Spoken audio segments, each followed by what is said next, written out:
Good afternoon. My name is Chris Leak. I'm the chair of the City County Planning Board. I'd like to call the meeting to order. I'd like to welcome everyone to the April 13th meeting of our Planning Board. Would you please stand and join us in the Pledge of Allegiance? I pledge allegiance to the flag of the United States of America and to the republic for which it stands, one nation, under God, indivisible, with liberty and justice for all.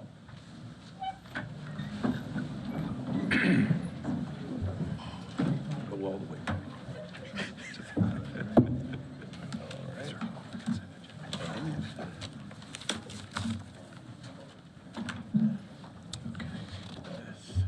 Today's meeting is being broadcast live on TV 13 and will be rebroadcast at 10 a.m. Friday morning and again at 4 p.m. Sunday afternoon. I think Senator Joyce Kravik is in the audience. We'd like to recognize her presence today and thank you. Our first order of business today will be the consent agenda. These are items for which the petitioner is requesting withdrawal or continuance, or items for which staff has recommended approval and no one is signed up to speak in opposition. For all public hearings, each side will have a total of 12 minutes. There will be no rebuttal period. Once the public hearing is closed and the board goes into work session, no one is permitted to speak unless a planning board member asks them a question. For general use district zoning requests, the planning board must consider the full range of uses allowed in the zoning district being requested. The petitioner may not refer to a specific use for the property. For special use district zoning request, however, the petitioner must identify the intended use or uses of the site and give specific details on how the site will be developed. Items under Section B of the agenda will require final action by the appropriate elected body, either the City Council or County Commissioners. As such, votes taken today by the Planning Board concerning these items are recommendations that will be considered by the elected bodies during their review of the request. Before addressing the Planning Board, we will need your name, address, and zip code for the record. Our first item of business is the approval of the minutes of the March 9th and March 23rd meetings. Are there any additions or corrections? Is there a motion? Move approval. Second. Second by Mr. Lamb. Motion by Mr. Lamb, second by Mr. Grubbs. Any discussion? All in favor, sign of aye. Aye. Opposed, the same sign. That is unanimous. I'm now going to call on Mr. Mark R. Red to review our consent agenda for today. Yeah. Thank you, Mr. Chair. First items on the consent agenda is the continuance of 5 items. These are items B2, B6, B7, C1, and E2. These are requested a continuance of 8 days or more before the planning board, so they're automatic. We did have a petitioner request a continuance to bring for B4. This is W-3572. This is rezoning of LI to PB. The petitioner has asked for a continuance to bring back as a limited use rezoning to remove some uses concern. Is there any opposition to that? Yeah, no objection. Yeah. I move that we grant the request for the continuance. Motion by Mr. Lamb, second by Mr. Grubbs. All in favor, sign of aye. Aye. Opposed, the same sign. That is unanimous. That's number 5, right? 4. B4. Well, if it's 3572, It's B5, he said, yep. My fault. That's okay. my fault. All right, good. All right, so next up is B1. This is W3174. The petitioner is West Point Village Associates. This is a final development plan for a retail use and HBS special use 2-phase. This is 1.4 acres on the southwest intersection of Glenview Drive and Glen Center Drive. As you can see on the location map, this site is totally surrounded by other HBS within the 2-phase zoning district. The aerial shows this is already a graded lot. Across the street to the north is a Tractor Supply, to the northeast is a Bojangles, and to the east is a retail store. The area plan has this as a commercial use, and it's totally surrounded by other commercial uses. For these, because this is recommended by the area plan, sorry, I apologize. We got for the site plan, we have a 16,000 square foot retail store located in the north central portion of the property. surrounded by asphalt around the asphalt drive around the east, south, and west portions of the property. The site plan, this area requires 53 parking spots. There's 56 proposed with one loading spot here in the northwest portion of the property. Both streets are required to have a 10-foot type 2 street yard, with the portion right here at Glen Center Drive being on top of a 2-foot berm. So this is the elevations. This final development plan requires the majority of the facade to be brick, which is the petitioner is following. The petitioner does agree to all final development plan conditions. The site plan does meet UDO requirements. For these reasons, staff recommends approval of this final development plan. Any questions for staff? No one has signed up. Is anyone here opposed to this recommendation? Seeing no one, I declare the public hearing closed. What is the pleasure of the board? Mr. Chairman, I move the planning board find that the request is consistent with the comprehensive plan. Second. Motion by Mr. Lamb, second by Mr. Grubbs. Any further discussion? All those in favor, sign of aye. Aye. Opposed, the same sign. That is unanimous. Mr. Chairman, I further move the planning board approve W 3174. Second. Motion by Mr. Lamb, second by Mr. Grubbs. Any discussion? All those in favor, sign of aye. Aye. Opposed, the same sign. That is unanimous. Thank you. Next up is B3, W3570. The petitioner is Stratford 285 LLC. This is a rezoning from highway business to pedestrian business. 0.55 acres on the southeast intersection of South Stratford Road and Oakwood Drive. You can see in the location map that the property to the north is general business, to the east is highway business, and to the south is limited business. This property also abuts up the South Stratford Road to the north and Norfolk Southern Railroad to the south. The aerial shows this site to be developed. The western portion of the property that you see right here is an underutilized convenience store, or former convenience store, better way to put it. The Southwest Winston-Salem area plan does recommend mixed use. Staff feels that pedestrian business fits in better with mixed use than does highway business. The area plan recommendation, and staff believes the request will revitalize an underutilized commercial site, and for these reasons, staff recommends approval. Are there any questions for staff? All right. No one has signed up. Is anyone here opposed to this recommendation? Seeing no one, I declare the public hearing closed. What is the pleasure of the board? Mr. Chairman, I move the planning board find that the request is consistent with the comprehensive plan. Second. Motion by Mr. Lamb, second by Mr. Grubbs. Any discussion? All those in favor, sign of aye. Aye. Opposed, the same sign. That is unanimous. Mr. Chairman, I further move the planning board recommend approval of W 3570. Second. Motion by Mr. Lamb, second by Mr. Grubbs. Any discussion? All those in favor, sign of aye. Aye. Opposed, the same sign. That is unanimous. Next up is item B4. This is W3571. The petitioner is East Bend LLC. The rezoning is in limited industrial and general industrial to limited industrial. Property is 2.74 acres on the southwest intersection of Starlight Drive and Middleton Street. The site is currently dual zone, with the limited industrial being on this northeastern portion of the property. You can see to the north, you've got I-40. To the east and the portion of the south, you guys limited industrial, and the other portion of the south and the west is general industrial.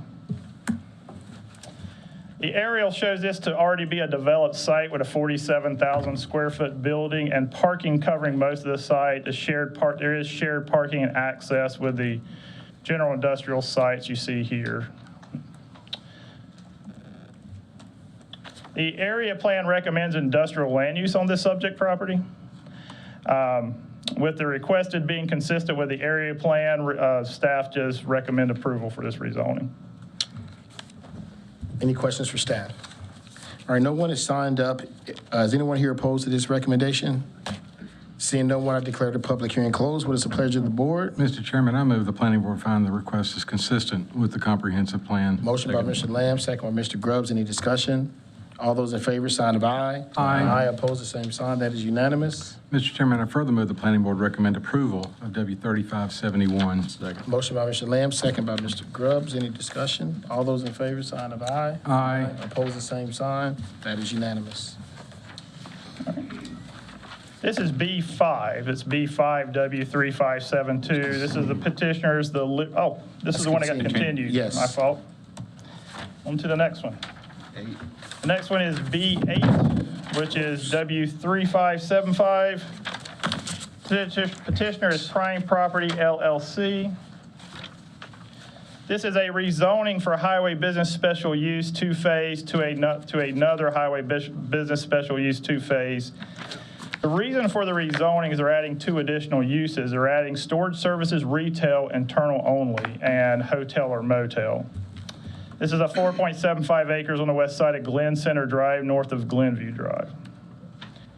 The aerial shows this to be a property that's been prepped for development.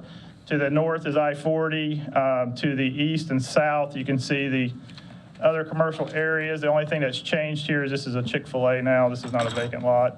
And to the west is a wooded, vacant RS9 zoning district property.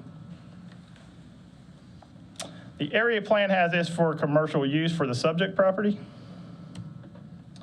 The site plan has a 25,000 square foot, 660 unit storage service, retail, internal, located on the western portion of the site with access going along the southern portion of the property. 8 parking spots are required for this, 9 are proposed. You see right here. There is a 20-foot type 3 buffer yard along the RS9 zoning district. And there is what you see here is the stormwater device for the entire development. Here is the elevations. The developer has agreed to the previously approved conditions, including the use of brick as the main exterior. Again, the only difference is the added additional uses of storage services, retail, internal only, and hotel or motel. The request is consistent with the area plan, and site plan does meet UDA requirements. So staff does recommend approval of this rezoning. Are there any questions for staff? Mr. Allred? Yeah. So we're adding hotel, but it's only required to have 8 parking spaces? That's just for the Explain. storage services. So if you go back to the site Okay. plan, do you see the Okay. dash marks there? Yeah? Now, doesn't have to be hotel or motel, but he's requesting additional use for the potential to bring in hotel or motel. At that point, they would have to meet the parking requirements for Okay. that unit at Okay. this spot. Thank you. Yeah. Any additional questions for staff? All right, no one is signed up. Is anyone here opposed to this recommendation? Seeing no one, I declare the public hearing closed. What is the pleasure of the board? Mr. Chairman, I move the planning board find that the request is consistent with the comprehensive plan. Second. Motion by Mr. Lamb, second by Mr. Grubbs. Any further discussion? All those in favor, sign of aye. Aye. Aye. That is unanimous. Opposition? That's unanimous. Mr. Chairman, I further move the planning board recommend approval of W 3575. Motion by Mr. Lamb, second by Mr. Grubbs. Any discussion? All those in favor, sign of aye. Aye. Opposed, the same sign. That is unanimous. Next up is case B9, or item B9, case W3576. The petitioner is Graybrook Investments LLC. This is a rezoning from GOS two-phase final development plan to just a GOS rezoning district. This is 2.02 acres on south side of Country Club Road across from Queensberry Road. You can see on the location map that most of this zoning to the east and the northeast is limited office. Directly to the west is RS9, but if you go a little bit further, you can see there's highway business and RMAS. The area plan shows that the 2 sites to the east are already developed. They have 2 buildings here. This is currently being used as a services A use, and that's an office. What's being proposed, I'll show you in just a second. So the area plan recommends office use for the subject property, and what's being proposed on that western portion of the property is a 9,500 square foot storage services retail building that will have rear cross access to the other 2 existing buildings as we currently exist. There is a 100-foot type 3 buffer yard along the southeast portion that does descend into a 40-foot type 2 buffer yard along here. And a 15-foot type 2 buffer yard along the western boundary line. So the developer has agreed to the previously approved final development plan conditions, including limiting business size, height, and sign requirements to what is allowed in the limited office zoning district. So the building size is limited to 30,000 square feet, the height of 40 feet, and a sign that can be no bigger than 36 square feet and 6 feet in height. The request is consistent with the area plan, and the site plan meets UDO requirements. Staff does recommend approval of this rezoning request. Are there any questions for staff? All right, no one has signed up. Is anyone here opposed to this recommendation? Seeing no one, I declare the public hearing closed. What is the pleasure of the board? Mr. Chairman, I move the planning board find that the request is consistent with the comprehensive plan. Second. Motion by Mr. Lamb, second by Mr. Grubbs. Any discussion? All in favor? Sign of aye. Aye. Any opposed? That is unanimous. Mr. Chairman, I further move the planning board recommend approval of W 3576. Second. Motion by Mr. Lamb, second by Mr. Grubbs. Any discussion? All in favor, sign of aye. Aye. Opposed, same sign. That is unanimous. Mr. Stillman, good seeing you. Thank you. Excuse me.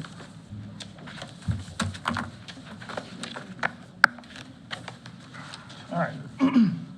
This is item B12, case F1630. Petitioner is Keith Durrell Martin, and they're wanting to rezone from general industrial to RS40. This is 3.89 acres at the northwest and southeast sides of Hammock Farm Road, south of Old Walkertown Road. So you can see in the location map to the northeast here is RS40. GI sort of comes around, takes in this property, and then goes to the southwest. And RS9 is kind of here in the northeast. Abutting to the north is the Norfolk Southern Railroad. The area plan has this site is largely undeveloped with an existing single-family house. Right there. So the rezoning would be consistent with the area plan, as the area plan recommends single-family residential 0 to 8 dwelling units per acre. It would replace the industrial zoning that is out of character. So we have a large industrial site here. You can see all these railroad tracks. But when you come here south of here, this is all industrial with, this is residential with a church. So it's out of character with the rest of it. But for these reasons, staff does recommend approval. Any questions for staff? All right, no one has signed up. Is anyone here opposed to this recommendation? Seeing no one, I declare the public hearing closed. What is the pleasure of the board? Mr. Chairman, I move the planning board find that the request is consistent with the comprehensive plan. Second. Motion by Mr. Lamb, second by Mr. Grubbs. Any discussion? All in favor, sign of aye. Aye. Any opposed, same sign. That is unanimous. Mr. Chairman, I further move the planning board recommend approval of F1630. Second. Motion by Mr. Lamb, second by Mr. Grubbs. Any discussion? All in favor, sign of aye. Aye. Opposed, the same sign. That is unanimous. Next item is B13. This is F1631. B13. This is petitioners Charles Grubb and Shannon Grubb, and it's to rezone from RS9 to RS20. This 24.24 acres on the west side of Follinsby Road between Bridgeton Road and Hopewell Church Road. You see from the location map, they're totally surrounded by RS9. There is a flood zone that takes up a good portion of the northern portion of this property. And you can see the city limits for Winston-Salem on the north and the west portion. Excuse me.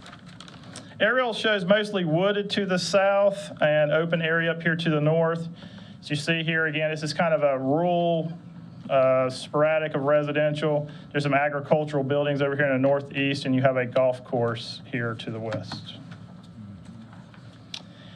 The area plan for this property shows a single-family residential. The down zone from RS9 to RS20 would still be within the recommendation of the South Suburban Area Plan. For that reason, staff does recommend the rezoning. Any questions for staff? No one has signed up. Is anyone here opposed to this recommendation? Seeing no one, I declare the public hearing closed. What is the pleasure of the board? Mr. Chairman, I move the planning board find that the request is consistent with the comprehensive plan. Second. Motion by Mr. Lamb, second by Mr. Grubbs. Any discussion? All in favor, sign of aye. Aye. Opposed, the same sign. That is unanimous. Mr. Chairman, I further move the planning board recommend approval of F1631. Second. Motion by Mr. Lamb, second by Mr. Grubbs. Any discussion? All in favor, sign of aye. Aye. Opposes? That is unanimous.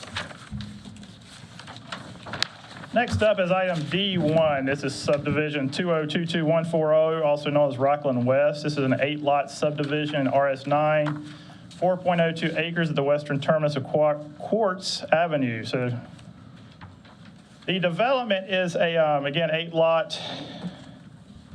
So we have provided, the applicant has provided sound engineering on why he could not connect to Quartz Avenue.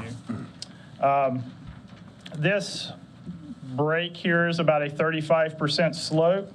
To get it reduced down to 10% slope, they would have to get an easement outside and this, that's owned by this homeowners association. So they asked for a grading easement and the homeowners association denied them that.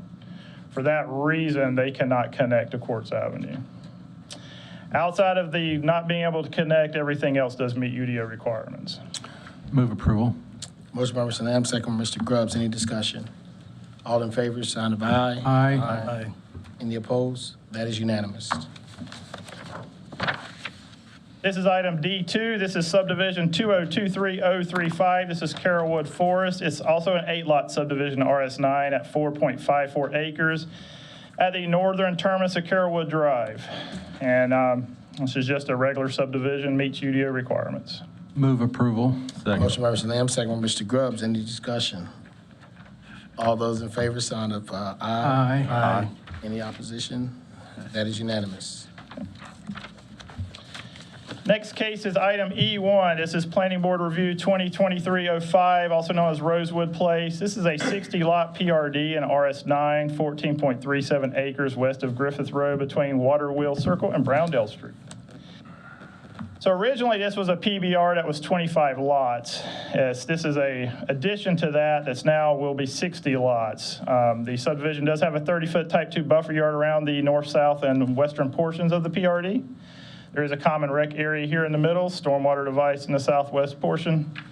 Site does meet UDO requirements. Move approval. Motion. Could I ask 2 questions? Yes. What enabled it to go from 25 to 60? This property went straight up, so they added an additional property here. Oh, okay. Yeah, they got a neighbor to agree to join on, I guess. Okay, thank you. Sorry. That was E1. Yeah, E1. I think there was a motion and second on the floor. Yep. Any further discussion? All those in favor, sign of aye. Aye. Any opposed? That is unanimous. Okay. Next up is, E3, PBR 2023-07, Grove Park subdivision. This is a 34-lot PRD in AG, 40.53 acres on the south side of Center Grove Church Road between Milestone Point and Center Grove Place Drive. So this was originally PBR 2021-11. Developer is adding 4 additional lots, but he was able to, this site does meet UDO requirements. Move approval. Motion by Mr. Lamb, second by Mr. Grubbs. Any discussion? All in favor, sign of aye. Aye. Any opposed? That is unanimous. Next up is PBR 2023-08. This is Pace of the Triads. The petitioner, adult daycare center in limited industrial district, 5.47 acres on the north side of Motor Road, east of Circle Drive. As again, you can see the site plan is, again, there's a 30,972 square foot adult daycare center property located in the middle of the property, one private street on the east side. Required parking is 95. They're proposing 122. They have type 3 buffer yards along the south and the east portions where required. So this does meet UDO requirements. Move approval. Second. Motion by Mr. Lamb, second by Mr. Grubbs. Any discussion? All those in favor, sign of aye. Aye. Any opposed? That is unanimous. Give me a second to. Chairman, that leaves 3 items. The first public hearing item will be item B10. All right. What is it? Yep, B10. All right. So this is case W3577, the petitioner CHM Realty LLC. The site is 7.08 acres on the south side of Louis Lane, across from Bell Avenue and Alma Drive. The request is a special use rezoning from RS9 to RM18 special use. All right.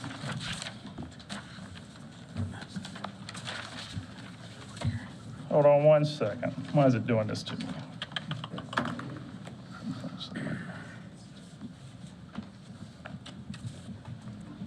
It's doing that thing where it's flipping here but not on the screen. Because we went so fast. Yeah, that was amazing. So I'm here and it's not moving.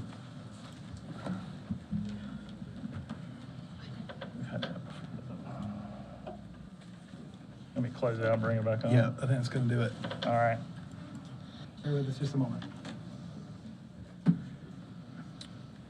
Maybe I need to get rid of this one. Yes.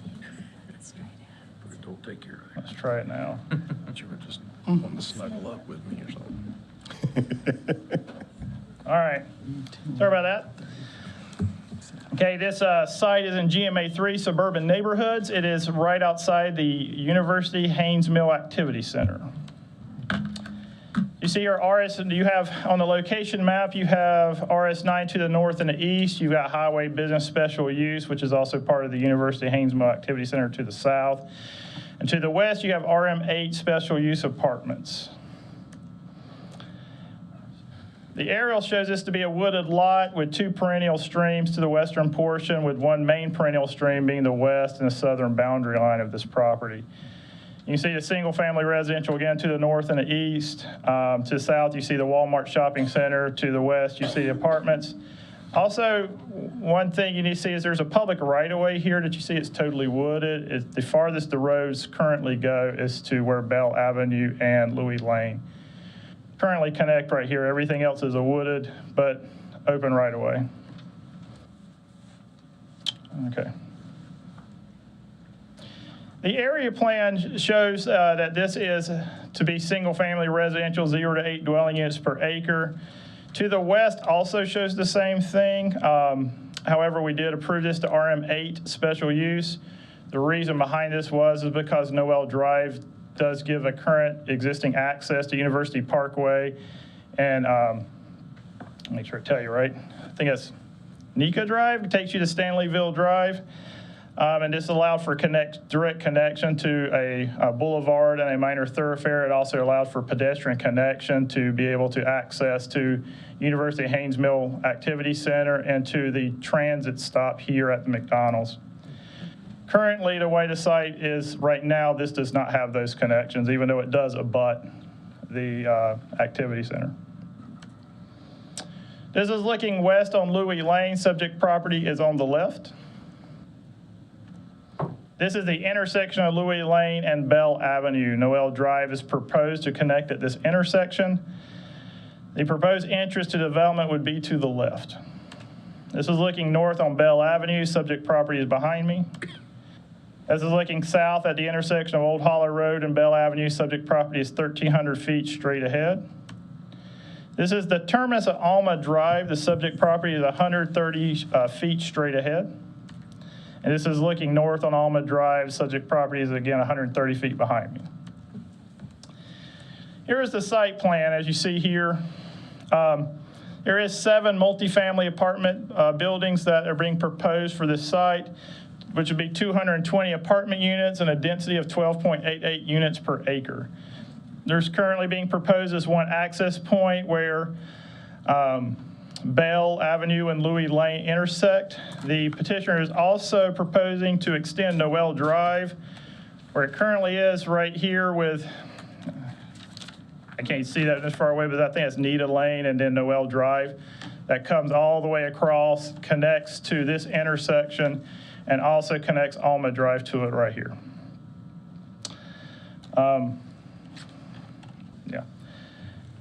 Apologize. And then there is a proposed sidewalks that connect here from the middle to this portion, and the sidewalks do extend along the entire portion of the proposed section of Noel Drive. This would provide a pedestrian connection to get over to the activity center and then the closest transit area that's again at the McDonald's area.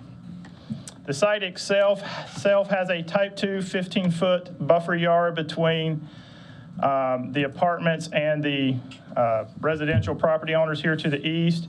There is a 50-foot stream buffer that it goes to the south and the west, and a 10-foot street yard that comes along the northern section. Again, public water is coming from Louis Lanes, public sewer is coming here from the southeast, and there's a stormwater device here to the southeast. Here is the elevations of the building. Here's a couple more elevations of a couple of these. And this is the one that I was going to kind of concentrate on because this is the two that are closest to the eastern portion of the site. You see that section of this is 2-story that moves up to 3-story. We did have a side section cut done of this property. The closest home to this to these apartments is 5460 Leslie Drive. It is a 1-story building. There is sporadic trees, but because they are sporadic and not concentrated like I say a woods or forest, we left out any trees into the middle. It is 193 feet from the proposed apartment building. The tree cover, again, it was rammed, so we left trees out. So the only tree line you see here is the proposed 15-foot type 2 buffer yard. So here's our summary. I'll be upfront for us as a staff, this was a tough decision by the staff. So we looked at it. We looked at the proposed extension of Noel Drive, giving direct access to University Parkway. We wouldn't have looked at this as a recommendation for approval without it. So with the proposed extension of Noel Drive, giving residents direct access to University Parkway, the proposal will provide a transition with an increased connectivity to University Haynes Mill Activity Center as recommended by Legacy. For that reason, we recommended approval. Thank you. Are there any questions for staff? Mr. Bryant? Is there any proposed connection between this development and Walmart? Not directly. Going up the sidewalk all the way over that way? No, let me go back to here. So the only option for them is the same as it was the property to the west, which was to come around from this direction. So they would have to take the sidewalks to University and then down from this direction. There is a greenway that's proposed to pull up through this area coming from Haynes Mill Road up behind the Walmart property. And we did look at a possible extension of that, but there's no way because of the topo to get any type of connection from this development down to that and meet any kind of ADA requirement or anything such as that, which of course is what they have to be concerned with as a private property owner. So we did look at it, but through their investigation and the information they brought back to us, we deemed that it wasn't feasible to provide that connection. We would love to see it, but it's just not any way to do it with the topo the way it is. And if I recall from years gone by, on the north end of the commercial site behind Walmart, aren't there also some fairly tall retaining walls? I believe there might be on the Walmart side, but of course we would be pulling up on this development side. But basically, if we could get some type of connection from this development going back to the southeast, where the greenway is supposed to come from, it would have opened that area up for walkability for these folks to be able to get to Walmart. Unfortunately, there's just not any way to really do that given the topo limitations of the site and where this greenway connection would be. Obviously, it's in the low area where the sewer line is, so again, to get down there, there's just not any way to do it. Any additional questions for staff? All right, thank you, Mr. Allred. So it appears that we will have a public hearing on this matter. The chamber is full. As a reminder, each side will have 12 minutes to speak. So if you have a large group, it may be beneficial to have spokespersons if necessary. So we always start with the proponents. Speaking in favor of this, I believe, is Davis Ray.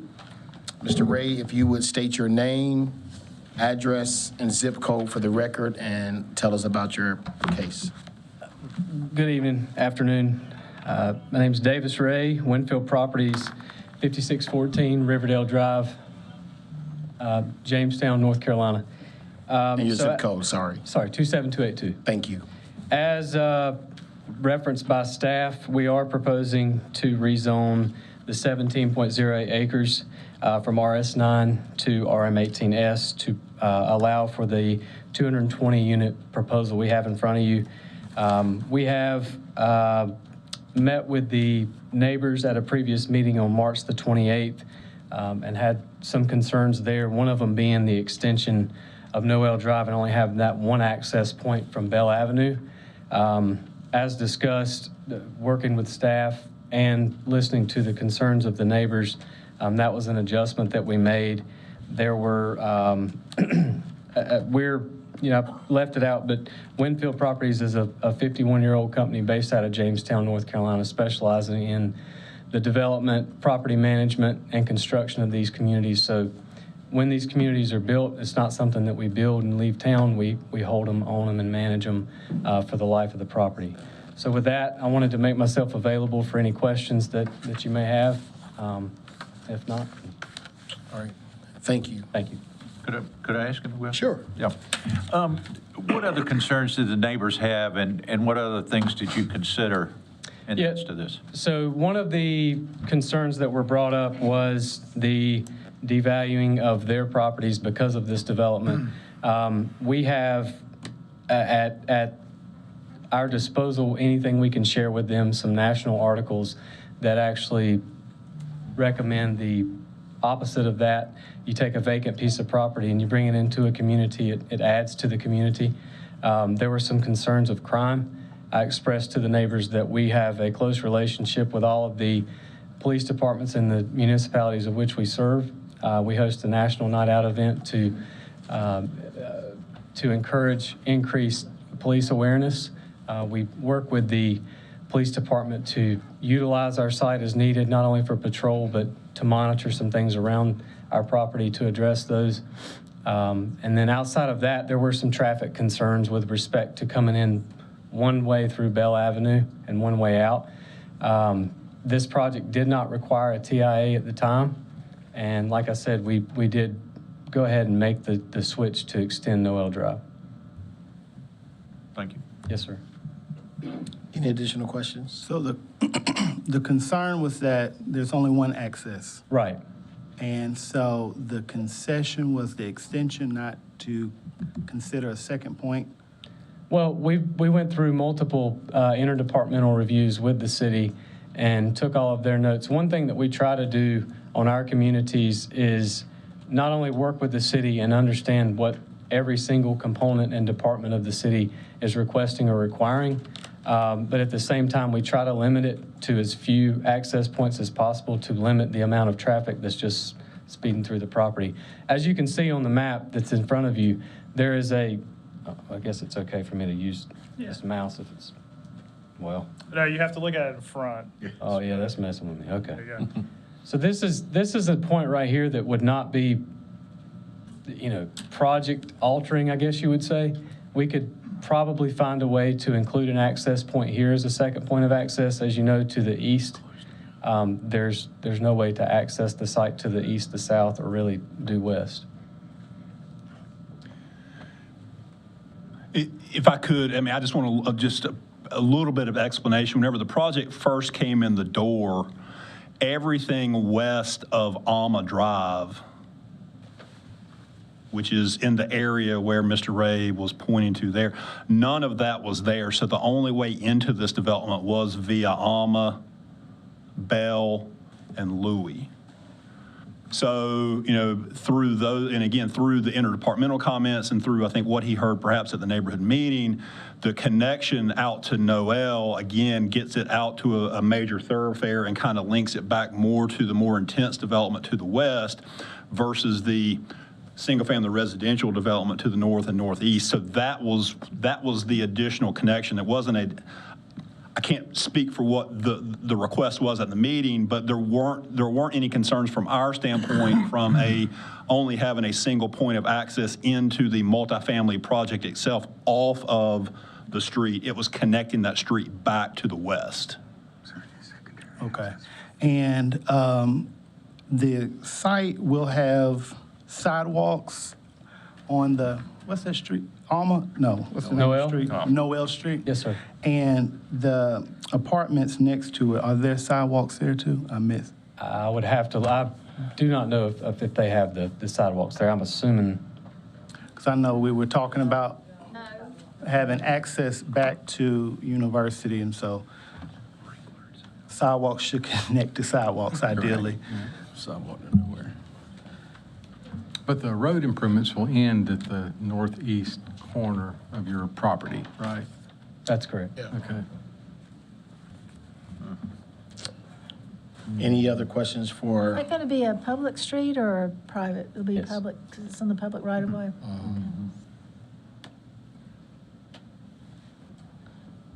any other questions for Mr. Ray? Where does the pavement, how far is it from connecting to Louis is the eastern terminus of your road? Is that a couple hundred feet, or is it? Yeah, I don't have the measurement. Okay, that's right. I can't quite tell from the talking map. about, The area plan map is so, it's challenging to me, because that's got that, Your map? that white stripe there, makes it look like the road runs all the way. I know it doesn't, but I was just trying to figure out how far away we were from spreading traffic out even further, is really what I'm thinking about. The overall distance on that northern piece of property of the subject property is 1,060 linear feet, and then there's probably another third of that going back towards the west. So you're looking at a total run of about a quarter mile from its eastern edge all the way back to where Noel and Nita intersect on the western side. And then whenever it came in the door, I would say the first third of that was covered, again, going from Louis past Bell to Alma. So with this connection back out to Noel, they've probably added an additional 600 to 700 linear feet of street. And this is a full city road, 26 foot wide, everything. Correct. Okay. That goes all the way west to intersect with University Parkway. Correct. With sidewalk up to at least the northwest corner of this particular piece of land. Okay. So I think it's, yeah, the sidewalk is connecting all the way to Nita Drive. To If you Ne- look at the inset map. Okay, to Nita? Yeah, to Nita Drive, where Okay. Nita and Noel intersect, Okay. I believe. I see sidewalks underneath it on the other side there. Okay. All right. Any additional questions for Mr. Ray? Thank you. How much time do we have left? 10 and a half minutes. All right, we have 10 and a half minutes if anyone else would like to speak in favor of case 3577. All right, then we will now move to the opponents. Again, we have 12 minutes signed up to speak. If I butcher your name, please forgive me. Shelley Torday, Tina Lawson, Torday, Tina Lawson, Greg Richardson, Will Easter, Marcia Cope, Elif Engineer, Janice Martinez. And there's names on the back. Tyrone James, Robin Hall, Rebecca Morris, Joanne Pike Harris, Monica Moetz, Jeffrey Woods, and Jeffrey Woods. Again, there is a total of 12 minutes. Yep, I'll be fast. All right. If you could state your name, address, and zip code for the record, please. My name is Shelley Torday. I reside at 5470 Angel Oaks Drive, and my zip code is 27105. I'd like to take this time to address some concerns about the multifamily development for this case. The staff report notes that the negative aspects of this proposal include that the development would be close to single-family homes and that it is not recommended by the Northern Suburban Area Plan update that provides guidance for future land use. This document has multiple references to Legacy 2030, which expands on this plan. While the prospective aspects of this report are listed as being recommended by Legacy, Legacy calls for balanced, sustainable network of all transportation modes that provide choices for travel needs. The current proposal, in fact, does not actually meet this criteria and the Northern Suburban Area Plan update. Developing walkable neighborhoods and creating a network of bikeways, sidewalks, and greenways will provide the needed transportation choices for all segments of population is a critical part of the area plan to allow for development.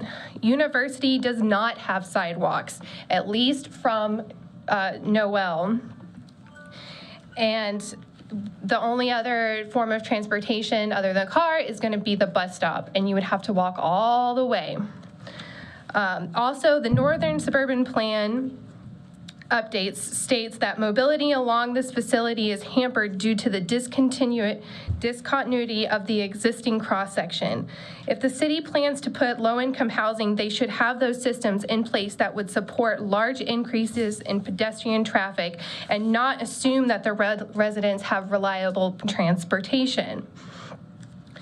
The Northern Suburban Area Plan update also includes that multifamily developments should have, quote, reduced building height and mass where multifamily buildings are adjacent to single-family development. This is a concern that neighboring properties will consistently have people being able to look in from a third story, which would remove all sense of privacy from the current residents. I also like to add that in the new site plan that was development, there remains no barrier that prevents residents from entering current neighboring properties. Crime is also a concern of these neighbors.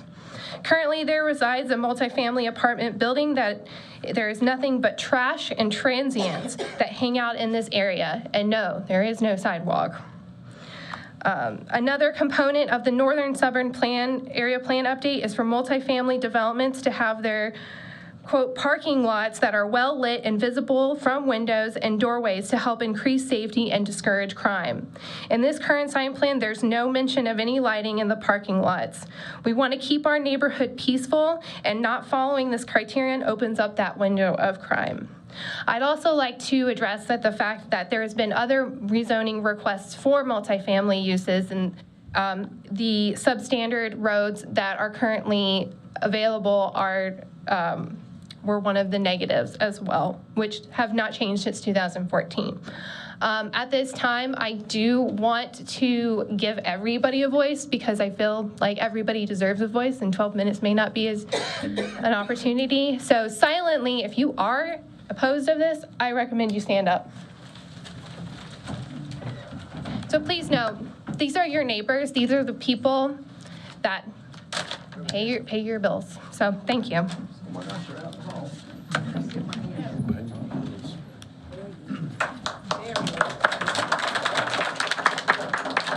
How much time is left? 8 minutes remaining. 8 minutes. So my name is Tina Lawson. I'm at 5535 Giddy Drive, Winston-Salem, North Carolina, 27105. Thank you for having me this evening. I want to piggyback off of what she had said. It does cause crime. When the highway was coming through and we had something going on, because Giddy comes right off of, well, it's not on there, but Giddy comes right off of, thank you, Stanleyville Drive. You couldn't even get a fire truck down through there without taking every one of our signs down because there's not enough, thank you, sir. I think there it is. Thank you, sir. Because there's not enough area to get two cars down through Giddy Drive to get down to Bell to start with.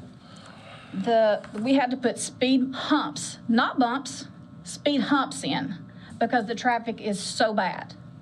And to go on what was said, that is a true unstatement. I had a market analyst done on Tuesday, and excuse me because I am that upset with this. Our housing will go down anywhere between $50,000 and $75,000 the very moment that it is broke ground. I just had this done through Century 21, Elaine Calloway, on Tuesday afternoon. So it will not give us any sense of pride to live beside something that is 3 stories high or anything of that nature that people can, like she said, just look in your window. We have none of that. We don't have that now. We don't need that now. And it's gonna take away from our homes. And all you're doing by doing this is allowing for all of us to put a for sale sign in our yards. Thank you for having me. 6 minutes, 15 seconds. All right, 6 minutes, 15 seconds. I do want to recognize Councilmember Annette Scipio, who just came in. Thank you for joining us today. Okay, my name is Will Easter. I live at 5544 Giddy Drive. I actually just purchased the property back in August, doing some renovations to it and making it look real nice. So that being said, I'm also a real estate agent. And so as far as the comment about property values, this is not going to be an added value as I guess the person suggesting the project would be. But some other kind of maybe more practical considerations that I kind of have a problem with that haven't been mentioned is the information that was sent by the developer to the neighborhood shows one site plan. The information that is on the Winston-Salem website shows a different site plan. And then tonight, what has been suggested to us is yet a different site plan. So many people here haven't had the opportunity to really even see kind of the latest developments. Now, that could have been avoided if, I was looking at the proposed or the mail notification radius, like at minimum, the developer could have, $20 would have covered all of the neighbors as far as sending them out new information. But of course, they just don't want to do that. And so, it's just a little bit of a conflict, or I'm conflicted in seeing 3 different site plans. And again, the most recent one presented tonight, I think probably for most people, probably the first time they saw it.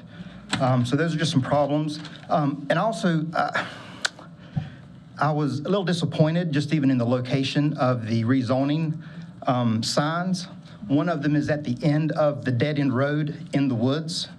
The other one is at the site, which is not well-trafficked. And then the other one is on Bell Avenue, which there is some traffic there, but there's a lot of other points in the neighborhood that most people, myself included, I wouldn't know anything about it if someone hadn't put a flyer on my door. So whoever did that, thank you. So those are just some issues that I noted. Thank you. Thank you. How much time is left? 4 minutes. 4 minutes. I'm going to yield my time. There's several people behind me, and most of my issues have already been covered. So thank you, though. Thank you. I'm sorry, ma'am, since you did speak, could you give us your name, address, and zip code for the record? Oh, Marcia Coe. I live at 5400 Giddy Drive, 27105. Thank you. 4 minutes remaining. Good afternoon. My name is Janice Martinez. I reside at 5320 Louis Lane. That's Winston-Salem. That's 27105. This proposed location is literally a block away from my home. I have something very brief to say. Just when we moved to this neighborhood, the draw to it was that it was a quiet family neighborhood, a family residence. My 3 children can play here and they can walk around and can be safe. The buildings and these apartments would not only bring heavier foot traffic, but that will be foot and vehicle traffic. It would also have north of 300 extra people coming in, however, right? This apartment complex takes away from an already established, well-established neighborhood. It displaces wildlife and natural life that live in the woods. We have deer frequently that are in and out of those woods that we see that are there, wildlife and plant life. And the addition to crime, the man spoke about the fact that they have police officers that they work well together with. And for me, that speaks to if they work so well together with is because they are in their neighborhoods, because there is a high traffic of crime in those neighborhoods, and that is not going to be okay. I have 3 children who are safe right now. That does not mean that's going to stay the same. Thank you for your time. Thank you, Ms. Martinez. 2 minutes, 45 seconds. 2 minutes and 45 seconds. Joanna Pike Harris, and I don't think the gentleman mentioned Leslie Drive, which is a dirt road. I'm sorry, Ms. Harris, do you mind giving your address? 5495 Leslie Drive. And zip code? 27105. Thank you. And I don't think the developer mentioned our road, which is Leslie Drive. It's a dirt road. which those apartments are, everybody's going to see over into us. He did not mention that road, which is right beside. Did you mention that road? No, you didn't. And also, I got a letter from a lady that bought just a little bit of land. I don't know if she's here from Florida. Are you here? I don't guess she's here. She sent me a letter today. She didn't know anything about it either, which will be right behind her land. There's a gentleman that I talked to across the fence. James, are you here? James, right here? Did they tell you about? He just bought a home, which will be on the backside of him, those apartments. I don't know if they told him about it either. But God bless you, because you just bought into it and didn't know, did you? But I don't think it's good for any of us. Like everybody said, it's going to devalue our property. There's not a lot of law enforcement that can do and help people right now anyhow. They're limited what they can do. He says that they got people that'll help, if something goes on, like in your apartment place. But our law enforcement is stretched anyhow with crime, so they can't watch when something happens with these apartments when they go up and take care of everybody. I've been broke into 2 times already, and law enforcement, it took them 15 minutes to get there. So I doubt law enforcement is going to be able to take care of these apartment complexes when they go up, when crime starts. That's all I've got to say. And I don't think it's going to be good for anybody in our neighborhood. And they're not going to be able to protect the children when people come flying through there and hit the children when they're playing. These kids are riding their bicycles and playing and having a good time in their neighborhood. Thank you, Ms. Pike Harris. How much time is left? 1 minute, 15 seconds. Hi, Elif Erginer, E-L-I-F, last name E-R-G-I-N-E-R, 5585 Angel Oaks Drive. I'm 5 houses away from this, and I did not receive a letter. I just want to clarify something on the map. It looks like we're right there in the Walmart neighborhood. We are very removed from that. We are all the yellow. That's us. And the Walmart is blocked off from us. Those woods are what separates us.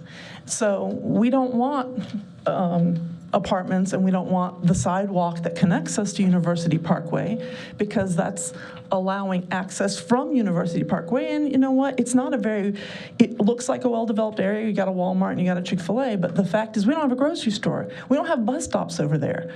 So he was talking about the bus stop at McDonald's. You got to walk a mile to get to that McDonald's to get to the bus stop. So we're just trying to say, leave our neighborhood alone. I'm a single mom. It took me a long time to save the money on one income for my 3 children to live in a neighborhood.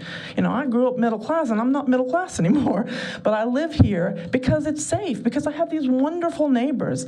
I have people that I can trust when I let my kids go ride their bikes. So I don't want 220 apartments with, 600, 700 people? We are 150 families there. And then you're going to add 220 apartments with which, double or triple that, plus 400 cars. That's too much for our little neighborhood. That access from Noel, it's a little L shape, Noel to Nita, and then on our side it's Louis and Bell, and there's a huge section of woods in between. So they're going to have to destroy all that. It's not okay with us. Thank you. Please know that everyone in the neighborhood opposes. Thank you. So I will defer to the board. There are 3 or 4 more who are here to speak. We are out of time. What is your pleasure? I would say if there's someone that feels they have something different to say, to give just a few minutes to say that. All right, so if someone has something different to say that you feel is pertinent, we will allow. Okay, so mine's different. It's a little personal. All right. I dreamed of... I'm sorry, if you could give us your name, sorry. address, Monica and zip code. Moretz, 5400 Louis Drive, Zip code. 27051. Thank you, Ms. Moretz. You're welcome. I dreamed of being a house owner for about 10 years. I saved up a lot of money to do that. I looked for a house for 3.5 years. A lot of houses that I found I really liked, but this particular house, the deer come in the back of the yard. They eat from my pear trees. They eat from my raspberry trees. That's going to change if you put that apartment there, just for the sheer number of people, cars, and things that are going to be there. So just think about the change of what you're doing to us as residents. Thank you. Thank you, Ms. All right, I think that's it. Is that correct? All right. Seeing no one else, and we're out of time, I do declare the public hearing closed. Are there any discussion? You know, from this discussion, I mean, I'm trying to figure out, I mean, I do believe in walkability, and if we're going to be adding to it, particularly adding a lot of people, walkability even goes up in I'm hearing inconsistent messages along here. I'm unsure whether the sidewalk goes all the way over to University, and then I'm hearing from the residents that there is no sidewalk on University to get people to anything that would be a service. And I don't know whether our traffic expert has any knowledge about this, or Mr. Allred in terms of that. But that's sort of key for me in understanding this. Okay. Mr. Fansler, thank you for being here. Absolutely. Thank you, Mr. Chairman. Jeff Fansler, Winston-Salem DOT. Mr. Bryan, directly to your question, you're correct. To my understanding of the site plan, the sidewalk will not carry all the way to University, and if I misspeak, I'm sure the planning staff will correct me, but it will stop at Nita Drive intersection, which is a few hundred feet shy of University Parkway, so that is a correct assumption that you have drawn there. And in addition to that, University Parkway in segments, particularly on the east side, does not have sidewalk. Now, one thing through development, there are pieces of sidewalk. As you all well know, we require sidewalk. You know, as we've inherited and we develop University Parkway over time, right, our new standards require sidewalks. So over time, of course, certainly our transportation plan calls for sidewalks, so that will be something of note moving forward. But, you know, we've got to get to that point, so to speak. So right now, all things that you said are correct. I'm happy to answer any questions. Yeah, Mr. Fansler, are there any of the properties that we've zoned on that side that have sidewalks in bond right now? Yeah, that's a question I just couldn't possibly answer without doing the research. But, I mean, it's likely, but I'm not sure. While you're up, I've got kind of a question in terms of traffic flow, and are there any models or just your general experience? Because we have the residential neighborhood. Yep. We have the apartments, assuming. How does it interact in terms of traffic flow if there's not a destination on the other side of the neighborhood that you think apartment dwellers, like would that be a shortcut they likely take, or you think everything's going to University? Or So great question, and let me just say this. You know, with now having the connection all the way to University, that changes the dynamic of the site dramatically. Think about where folks are going, where folks need to be. Obviously, now with the connection that's shown via Bell Avenue and Alma, there are connections now over via the Beltway or maybe out towards 66 going towards Walkertown, right? And so, yeah, that option exists. And so then you think about, okay, let's back that down to where folks are really going. And what percentage of this site is going to choose to do business in Winston-Salem, or what percent is going to be having other business that are maybe towards Walkertown, or looking for the Beltway to head outside of Winston-Salem or whatever. So we distribute it accordingly, right? Certainly with the connectivity back to University, right, and the activity centers that are there, we would favor distribution back to University for the obvious reasons. Now, of course, folks that are wanting to access the Beltway or wanting to access via 66 to go maybe to Walkertown, yeah, we do put some percentage on that, probably in the 30% range of the site traffic. 220 units, if we want to talk shop, you know how we do. We do peak hour analysis, because that is when we understand traffic needs during the peak hour. Looking at about at 130 trip. Which, as you heard mentioned, is below our requirement for a traffic impact analysis. So all things being equal, that's where we're landing. 130 total trips or 130 trips? That's in the peak hour. That's in the peak hour. That's not a day. That's total, that's not in one direction or the other? That's correct. Okay. That's the total site. All right. And 30% of that would go north on? Our estimation, and this is a guess, right? It's not built. We don't know what people are doing, who's going to be living there. Right. We are modeling that 30% range. Does that number change as the Beltway continues to be finished? I think it does. I think over time it will certainly do that. So as more and more destinations become available, that option is going to exist. But what doesn't change or unlikely to change as frequently would be the activity centers that are already so adjacent to the property. So that draw will be there regardless of the Beltway and its access to wherever they may go. This is a real nit, so forgive me. The map that I'm looking at shows the Noel Drive right-of-way at a fairly standard width until you get about 100 feet away from University Parkway. Is there right-of-way all the way through that this just doesn't illustrate?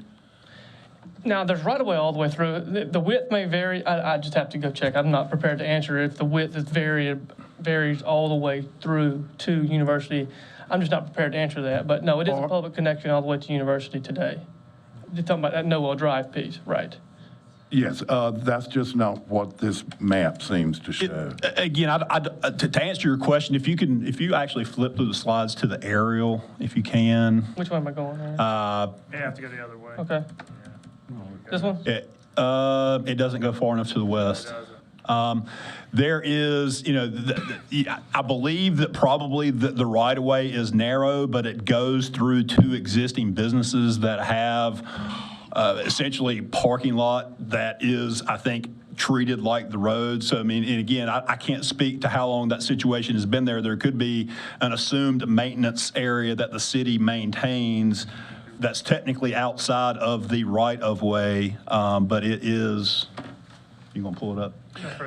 Yeah, I'm just asking so as to confirm that the city has the right-of-way in order to extend Noel Drive.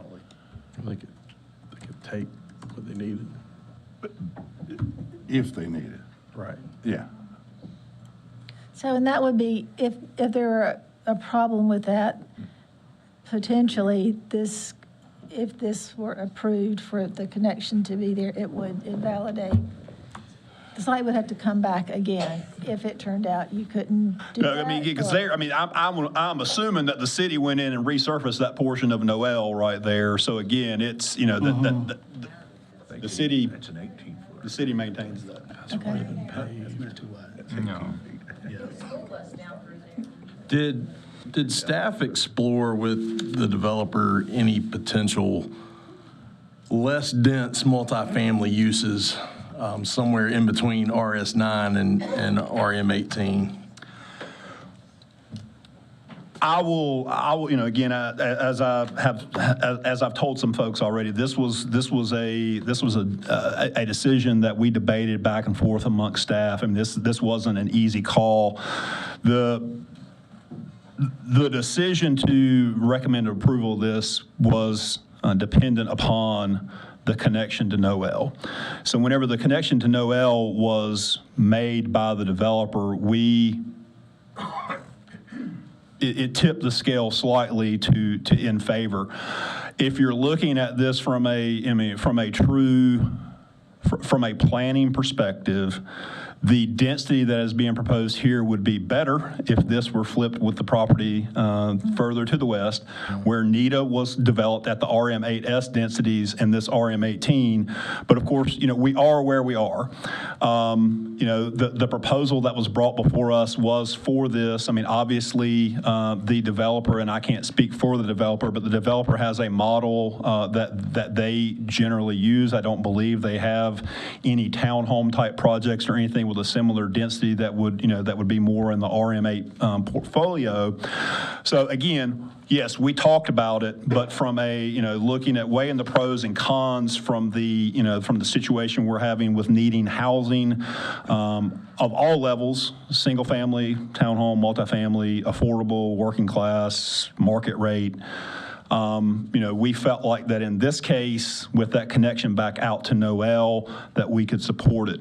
But it wasn't like an overwhelming, this is a slam dunk. We recognize the angst of the neighborhood. We recognize that this does not comply with what the area plan recommends. So again, kind of weighing the pros and cons, there wasn't much that tipped it in the favor versus being against it, but the connection to Noel, which then basically drives it more back out towards the activity center, was how we landed on the approval side. So the reason for my question, I was actually in this part of the county today and used to travel Highway 66 up to 52 regularly in my younger days. It's how you get from Kernersville to Blacksburg, or used to. Younger days. Younger day, much younger days. So I was just struck by today when I was over there, the degree to which this part of Forsyth County has changed. And the Beltway is going to change a lot of Forsyth County. And so I hear what the neighborhood is saying about this property. I personally think that the density is too high.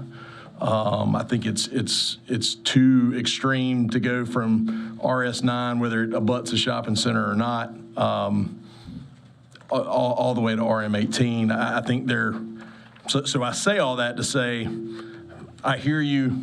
I think your concern is valid. What I want you to understand, though, is the deer aren't eating in the backyard because it's this nice bucolic area. The deer are eating there because they don't have anywhere else to go, and that's going to continue to be a problem, because if this developer doesn't develop this, another developer is going to put some sort of multifamily there. So while I hear you and I recognize your concern, and I'm inclined to support your position, you need to understand that change for that part of. I'm sorry. If we could try to keep things a little quiet while others are speaking in the same respect. Thank you. So that change is unfortunately coming with the Beltway. It's coming. You just need to understand that while you're right, it's too dense for this area. There's going to be townhouses there, or there are going to be very small lot detached houses or twin homes or patio homes, which might make some of you happier than this. So maybe the way it's played out. Okay. So all I'm saying is you're right, but next time you come back and it's RM8S like the property to the west, you might not be as right as you are right now. Is all I'm trying to say. So. I think you make a very valid point. In talking with staff, we talked about the walkability of the area, the multifamily to the west. It was near the activity center, but I think staff has made it very clear from the beginning. This was kind of a toss-up for them. It's 50-50, and we can beat the staff up a little bit, but they did let us know ahead of time this was a tough decision, and the final factor was the connection to Noel Drive. Looking at this, though, I think I have some concerns as well. So I think now we just, entertain a motion unless we have some more people to speak. Is there any notion about affordability as part of this development? I know we can't really talk too much about it, but as a developer. Again, you can't consider it. Yeah. I will say that's my understanding that, and again, I don't know whether, and perhaps Mr. Ray can speak to that better. I know that they do products that have a component of affordability. They may also do market rate, strictly market rate projects as well, but I do know that they do forms of capital A affordable housing. So again, I'm not sure. Again, it cannot factor into the consideration. So again, I don't know that we need to have further clarification on that, because I know from a land use perspective, if that question were to be asked at the public hearing for the decision before City Council, the city attorney would say that is something that you cannot delve into. I do want to just address one thing that was mentioned during the public hearing about the evolution of the site plans. And the site plan, basically what's in your packet is the illustrative site plan that was provided, I believe, at the meeting that was held. The site plan that's on our website was the site plan that was submitted with the petition that didn't show the connection. And of course, the site plan that we're talking about today is following our interdepartmental review process where the comments were given to the developer and the developer made the changes. So that's where the site plan evolution comes into play. There wasn't anything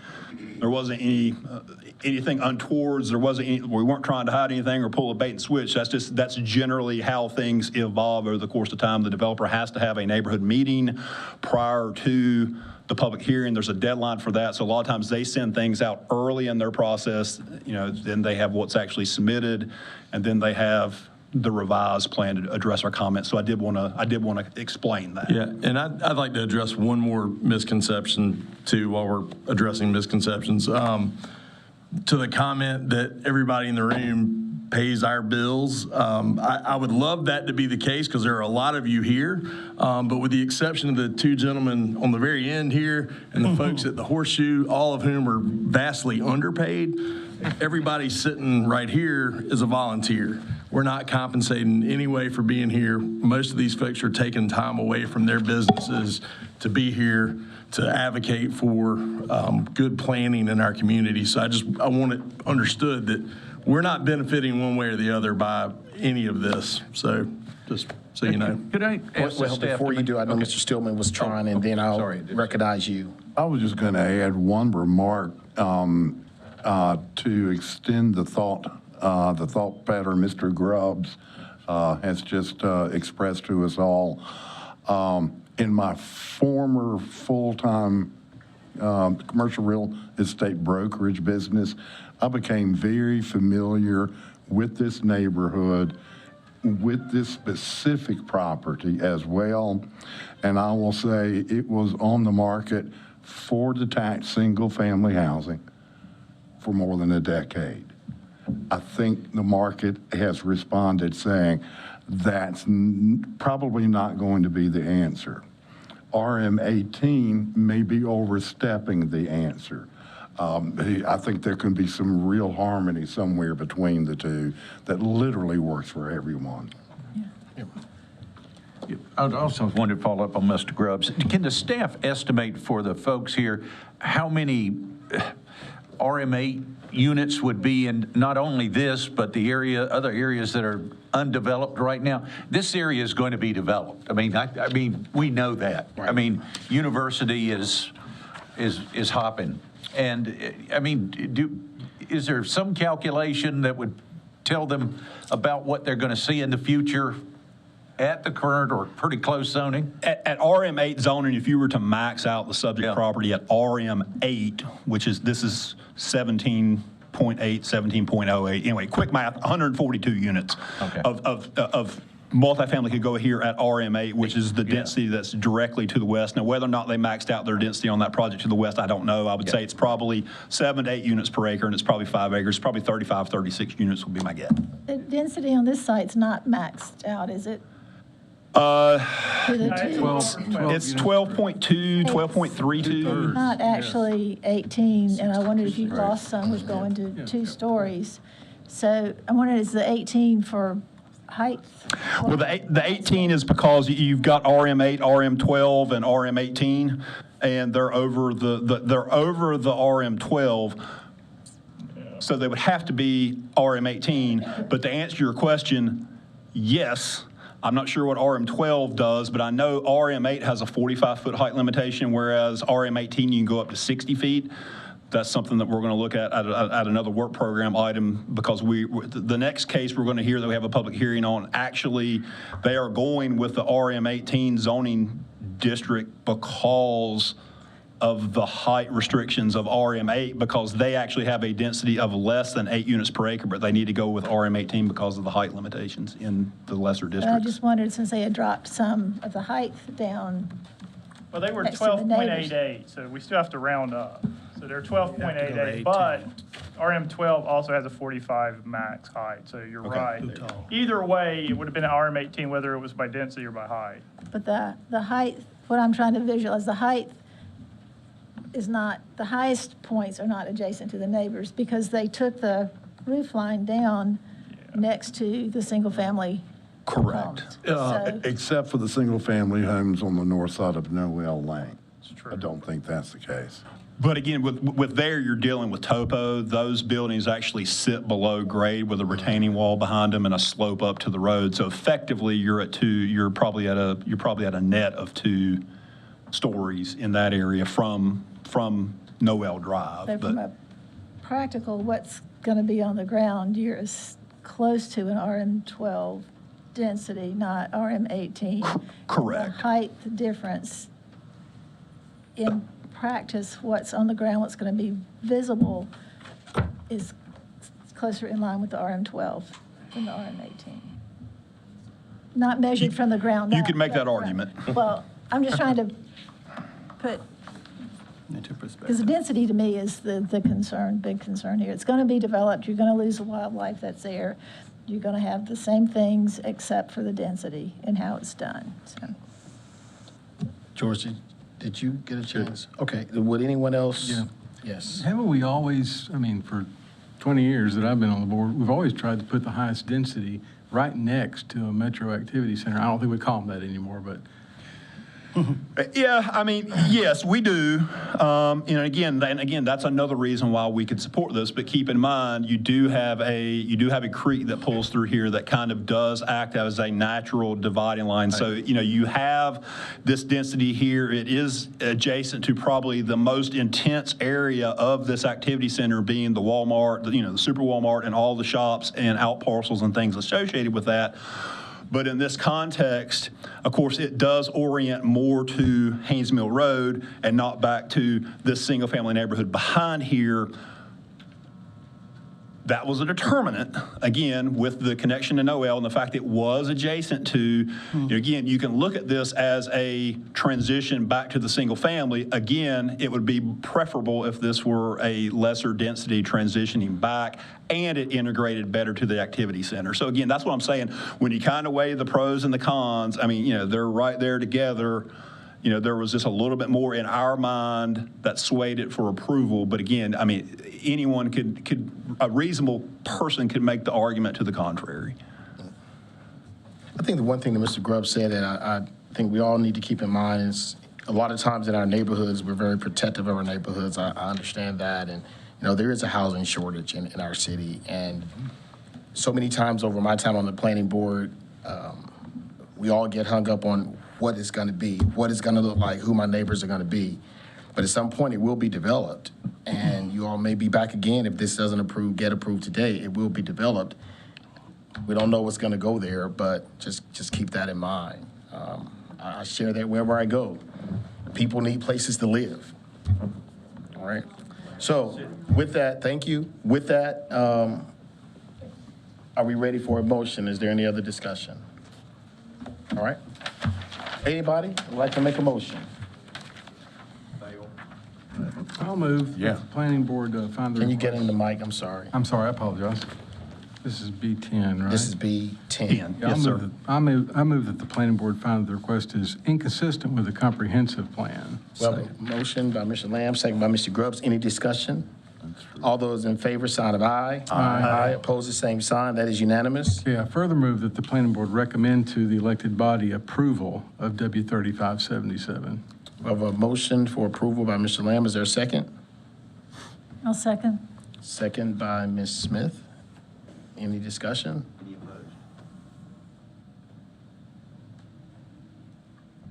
Any discussion? All those in favor, sign of aye. Aye. Aye. All those opposed, same sign. Aye. Aye.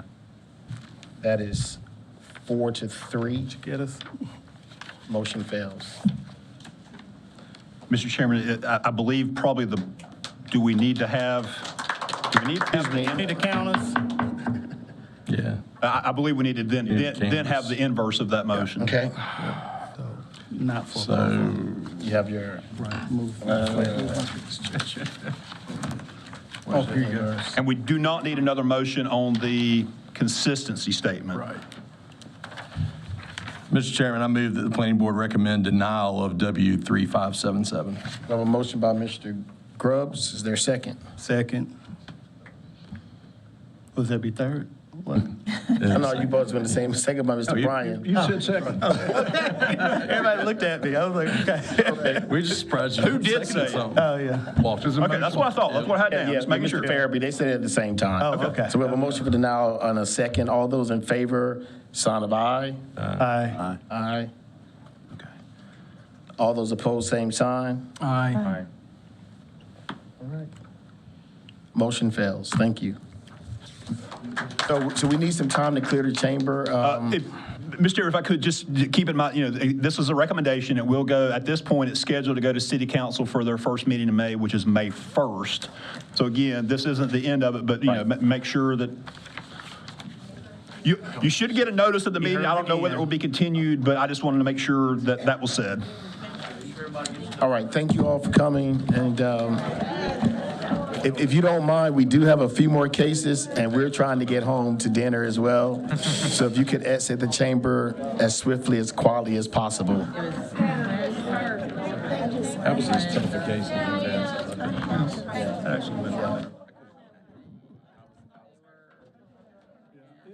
It was close for plaintiffs to too. I'll tell you what, though, on the website, spent look on the website. $2 on the Northern Beltway. $2 billion. They're going to it's expecting returns on invested dollars in what these everything. I mean, 5-3 favor.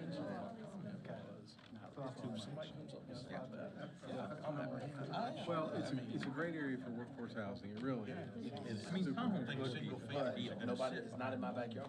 Yeah. That's the thing. Townhouse or apartment or something. Less than. Yeah, I knew it. Right, that's right.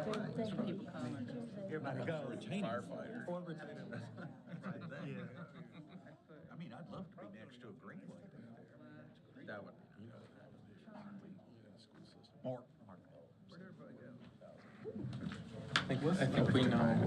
I didn't know. I thought you were just trying to get his attention. Yeah, I was trying to tell him. All the schools that connect on the north side of town. You could put a great town workforce. That's what you know. Yeah. Is that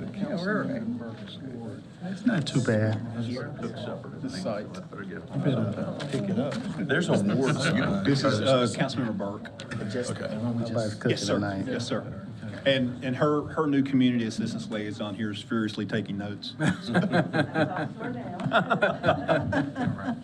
All right, for those that are remaining, thank you for your patience as we cleared the chamber. We will now continue, Mr. Arad. All right. Thank you, Mr. Chairman and members of the board. Your next item on public hearing is W3578. Petitioner is Vanguard Properties of Winston-Salem LLC and Ramey Development Corporation. This is approximately 55.95 acre site located on the east side of Cole Road, north of US 311 and south of Interstate 40. The petitioner is requesting special use rezoning from LI and RS9 to RM18S. Oh, let's get a couple there. This is the Legacy Growth Management map. You can see it's just located in Growth Management Area 3, suburban neighborhoods. And this is the location map. You can see the majority of the property is currently zoned LI. There is a remainder here. That portion fronting on Cole Road on the northern side, that is zoned RS9. You can see there's some existing multifamily further northwest along Cole Road and some additional LI zone property further to the south that is developed. This is the 2022 aerial. You can see the property is completely undeveloped, highly wooded, and is composed of a large amount of topography, intervening streams. That's Fiddler's Creek there that borders the property on the southeastern side there. This is on-site photos. You can see this looking north along Cole Road. There's that zoning sign way in the back.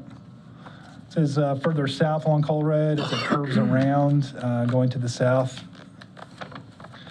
Apologize, we weren't able to get interior to the site. There was not good access. Again, the property is largely undeveloped, but you can see how much it drops off from the right-of-way there. This is looking east along Cole Road. The proposed development does surround this single-family home here. Just to go back to the location map, that house is right here. Not sure if you can see my pointer. Where is it? Right where? Show that again. Right there. All right. Okay. It's nice. And this is looking west on Cole Road. The property shown is across from the proposed northern access point. Just to give you another reference, I'll show you the site plan in a moment, and I will highlight that house one more time for you. And just to give you a little more context, I think it shows you a little bit better with like a Google Earth view. You can kind of see the relief there and how much topography is going on in the rear of that property. I just wanted to provide that for an additional context as to why staff does not continue to recommend the LI zoning district here. So again, you can see on the area plan map, it recognized the existing zoning there and a recommendation for industrial uses. Staff did go through a fairly thorough analysis looking at those on-site conditions and found that any industrial uses here would be pretty severely constrained by those on-site environmental features, combined with the fact that it has single access along Cole Road and doesn't have access to any other major thoroughfares. Staff felt that it was appropriate reuse of undeveloped property for multifamily uses here, especially given the multifamily uses further to the northwest. This is one of the renderings for the site plan. You have a couple of those in your agenda book. I just want to point out that they're only proposing 2 full connections to Cole Road, so they'll have this northern access point here. That's where that house opposing that is shown, the white house that I showed you.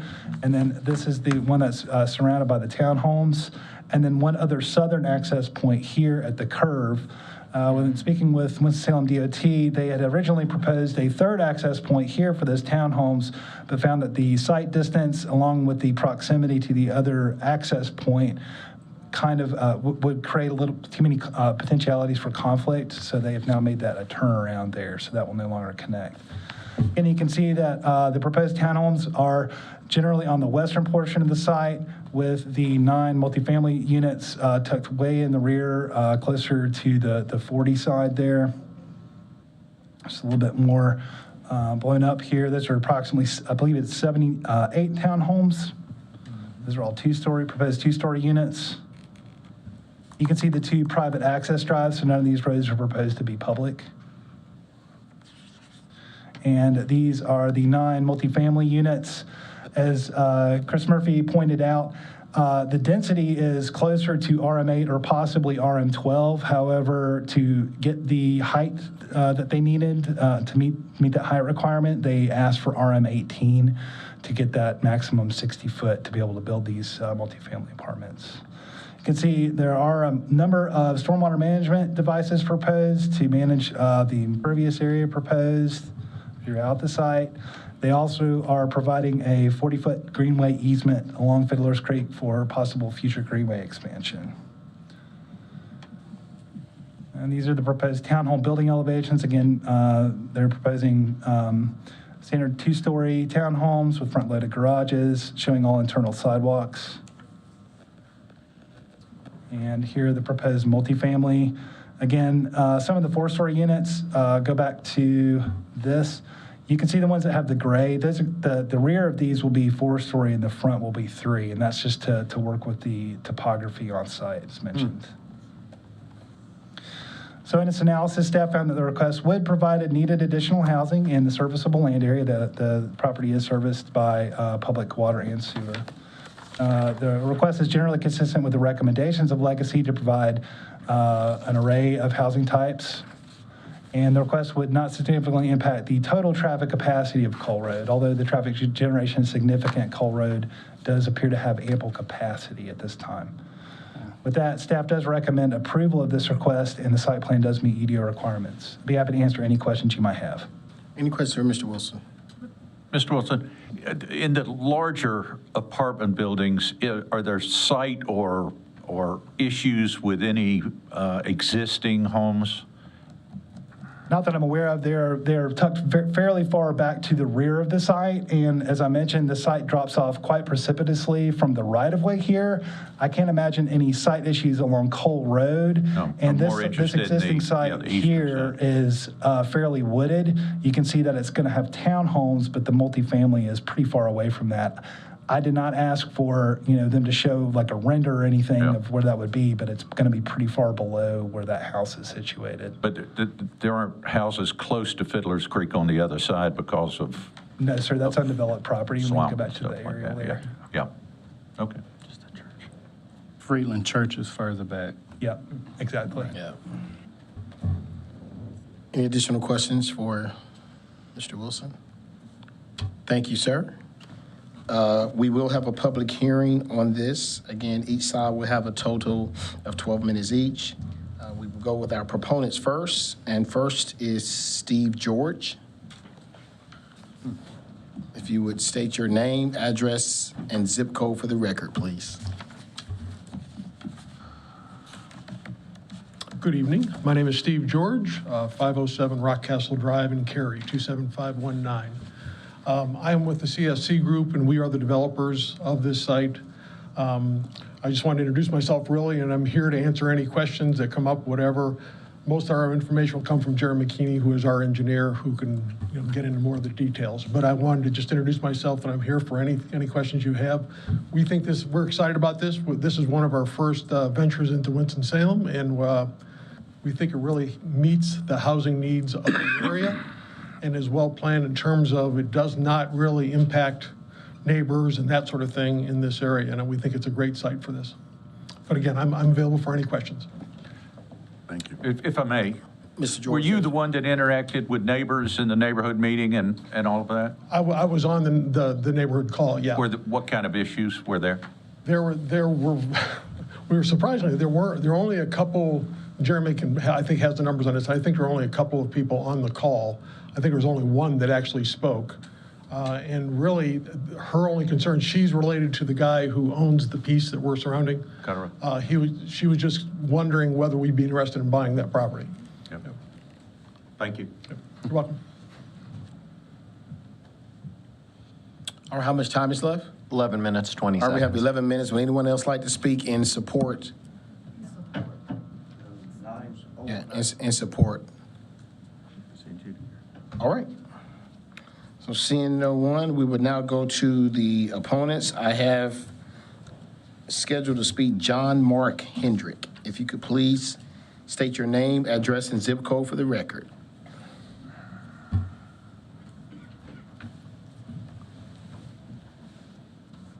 John Mark Hendrick. I'm at 2725 Cole Road, Winston-Salem 27107. Cole Road is probably maybe 3 miles long from end to end. If you go to one end of Cole Road where it crosses over Walltown Street, runs down to Reed Street, there's apartments already there. If you come up Cole Road where it crosses over Sprague Street, there's apartments there. If you come down Cole Road a little further, there's a whole bunch of apartments there that they're not even showing you on here. Cole Road don't need no more apartments. I am the lot right beside the small branch lane that you can't really see on there. I don't know how to move this thing around, so.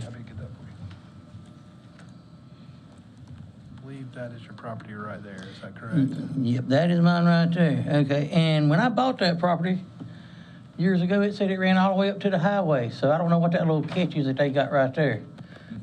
Yeah, I was supposed to be 10 foot from the highway, so I don't know what that deal is.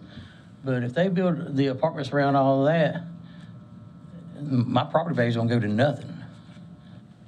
You know, and Cole Road, I know he said he was a DOT guy. Cole Road is in terrible shape. I mean, it's got holes in it a foot deep that they haven't even taken care of. It's not gonna support that much traffic. The apartments up above us, the police can't take care of them now. I sat out on my front porch, and every other day I hear gunshots and sirens, and I just walk out the back door because what do you do? So we don't really need more of that going on down there. That's all I got to say. Thank you, Mr. Hendrick. How much time do we have left? 10 minutes. 10 minutes. Would anyone else like to speak in opposition? Yeah. Thank you. If you can state your name, address, and zip code for the record. Greg Richardson, 4204 Orville Lane, Winston-Salem, 27107. I'm speaking in behalf of my mom. I used to live on Cole Road, and this where they want to develop this is all around my parents' house. Been there 60 years. We don't need this, and like Johnny said, right up the road from him, there's some apartments that's been there for 35 plus years. And there's more crime today. There's been probably in the last 5 years, there's probably been 5 killings plus. You got gangs up there. We don't need this. My mom don't need this. My parents don't need this. They got broke into probably 5, 6 years ago. And, you know, as far as all these condos and apartments that they want to do, hey, you think it's just going to get worse. That's all that's going to happen. It's going to be more killings, more crime, more breaking in, and we don't need this. And I hope to God that y'all are against this. And it's all, you know, I can understand people wanting to make money and building apartments and stuff like that, but we don't need it on Cold Road. Years ago, it used to be a nice neighborhood, but hey, in the last 30 plus years, it's a bunch of crap, I can tell you. And I'm against it. All these people right here is against it. People were, and these other ones, we're all against it. And just think, all right, you see the square, it's all around my parents' house. It's 5 acres right there, approximately 5 acres, and it's gonna be all around them. They've been there 60 years. And think about it like this. I want every one of y'all to think about this. If it was your parents there and they've been there 60 years, would y'all want this? No, you wouldn't. I don't believe you would. If you think it comes down to all this really comes down to is money. What it comes down to. And you know what? We need a safer place. You know, there's still crime there. It's going to continue to be crime there, and it's going to be more. So I'm speaking in behalf, and I got a couple aunts that live right down below it. And, you know, and it's going to be all around us. And I hope and pray that y'all don't approve this. It's going to be more crime, more killings, more gangs. And if y'all think, let me just tell you this, if y'all think that it's going to be better, you just wait. You just wait. In 2 or 3, 4 or 5 years at the most, it's going to be the same thing, even worse. Think about that. Would you want your parents living in the middle of all this? I don't think you would. That's what I got to say. Thank you, Mr. Richardson. How much time is left? 6 minutes 45. 6 minutes and 45 seconds. Would anyone else like to speak in opposition? The county's on the other side. Yes, I may speak.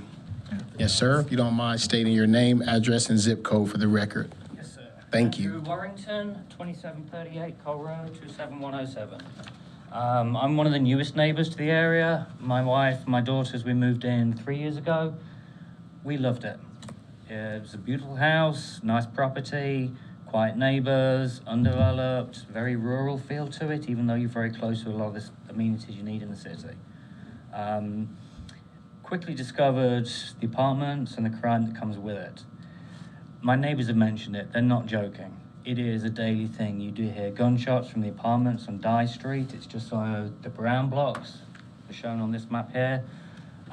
Just last week, Friday, my wife was on the way home. A gang of individuals came out from the side of the road in the middle of the apartments, tried to carjack her. She had to call the police. When she got home, she spoke to the detective. He said he's aware someone else had already called 5 minutes ago. By then, he was already in the apartment, sitting there. He told my wife, sitting there with his lights off, waiting for them. This is a common thing. The police are aware of the crime, the gangs, what's going on in those apartments. Just late last year, there was some shots fired at a house just past those apartments on Cole Road. I believe a young girl, 14, 15, was struck in the leg on her front porch. That's just on the other side of I-40 on Cole Road. Cole Road itself isn't a developed road.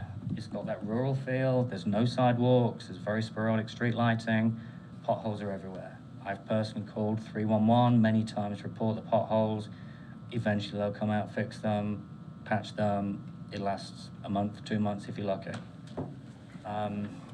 Cole Road is used as a shortcut. A lot of people use it where they exit from I-40 and 311, over to Wartown and so on. They fly down there. There's been a lot of accidents. Just last year, I had to call 911 because an individual slid off the road got his Dodge Charger stuck in the ditch. Early that year, there was a U-Haul driver, took the side of the truck off the side on a tree. It is not a developed road. My house is the white one they showed in the pictures. It is directly opposite the north entrance to these proposed developments. So that means in the nighttime, every car exiting there, those lights are going to shine straight in my daughter's bedroom. Her bedroom is in the front corner of our house. We bought that house because it was a nice, quiet area, beautiful property, mature trees. Those trees are going to be destroyed. It is not going to have that quiet neighborhood feeling that we all love. That's why we live there. That's all. Thank you. Thank you.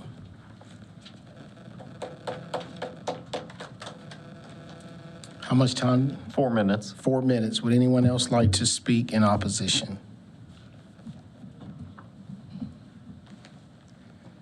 All right, seeing no one, I'm going to declare the public hearing closed. Any discussion from the board, or would anyone like to make a motion? You know, I will say it does concern me to hear about the activity on Cole Road, and it sounds like it's coming from existing apartments.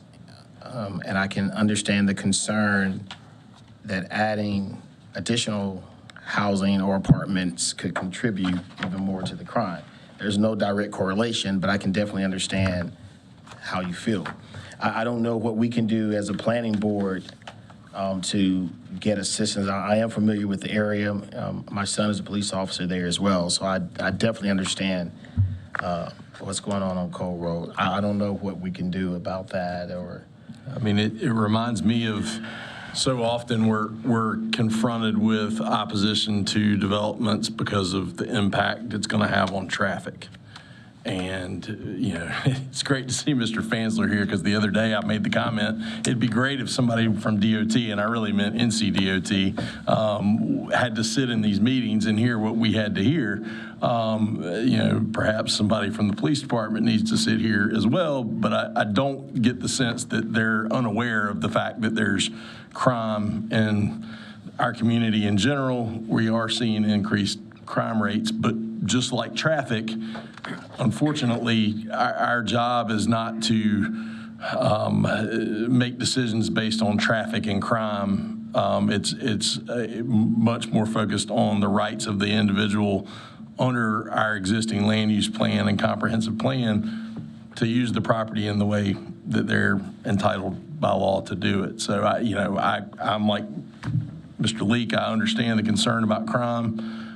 We do have a problem, and it needs to be addressed, and I hope the city council and the county commissioners are hearing these concerns, and I think we need, as a community, to think about what happens with crime, and I don't know that it's development driving it as much as some of the things that we are doing as a society with regard to our approach to law enforcement, and that's unfortunate because those folks are very brave individuals who, for the most part, 99.9% of them are out there trying to keep all of us safe. That's the problem that's driving crime, not development. And so I encourage you to speak with your city councilman or city council representative, because it's a problem. But the problem is that we're undermining law enforcement, not that we're building too many apartments. So. And that was just the current proposed use was industrial, right? And, you know, we do need more industrial in the community for employment needs. This site, and given the layout, I don't think that's going to happen here. Agreed. What I do think, looking at the site plan, I actually thought it was a very nicely laid out plan, particularly for an odd piece of land, odd shape of land. And the mixture of townhomes, which I may assume would be for purchase, but that's not part of our duty to be here, and apartments, and the design of them is really kind of what we have been aiming for and encouraging developers to do. There's the sidewalks. I like the idea of the square in the center of it. It really kind of gives it a sense of place. And as far as crime, everybody's concerned about crime, and you definitely have the right to be concerned. especially if it exists in your area.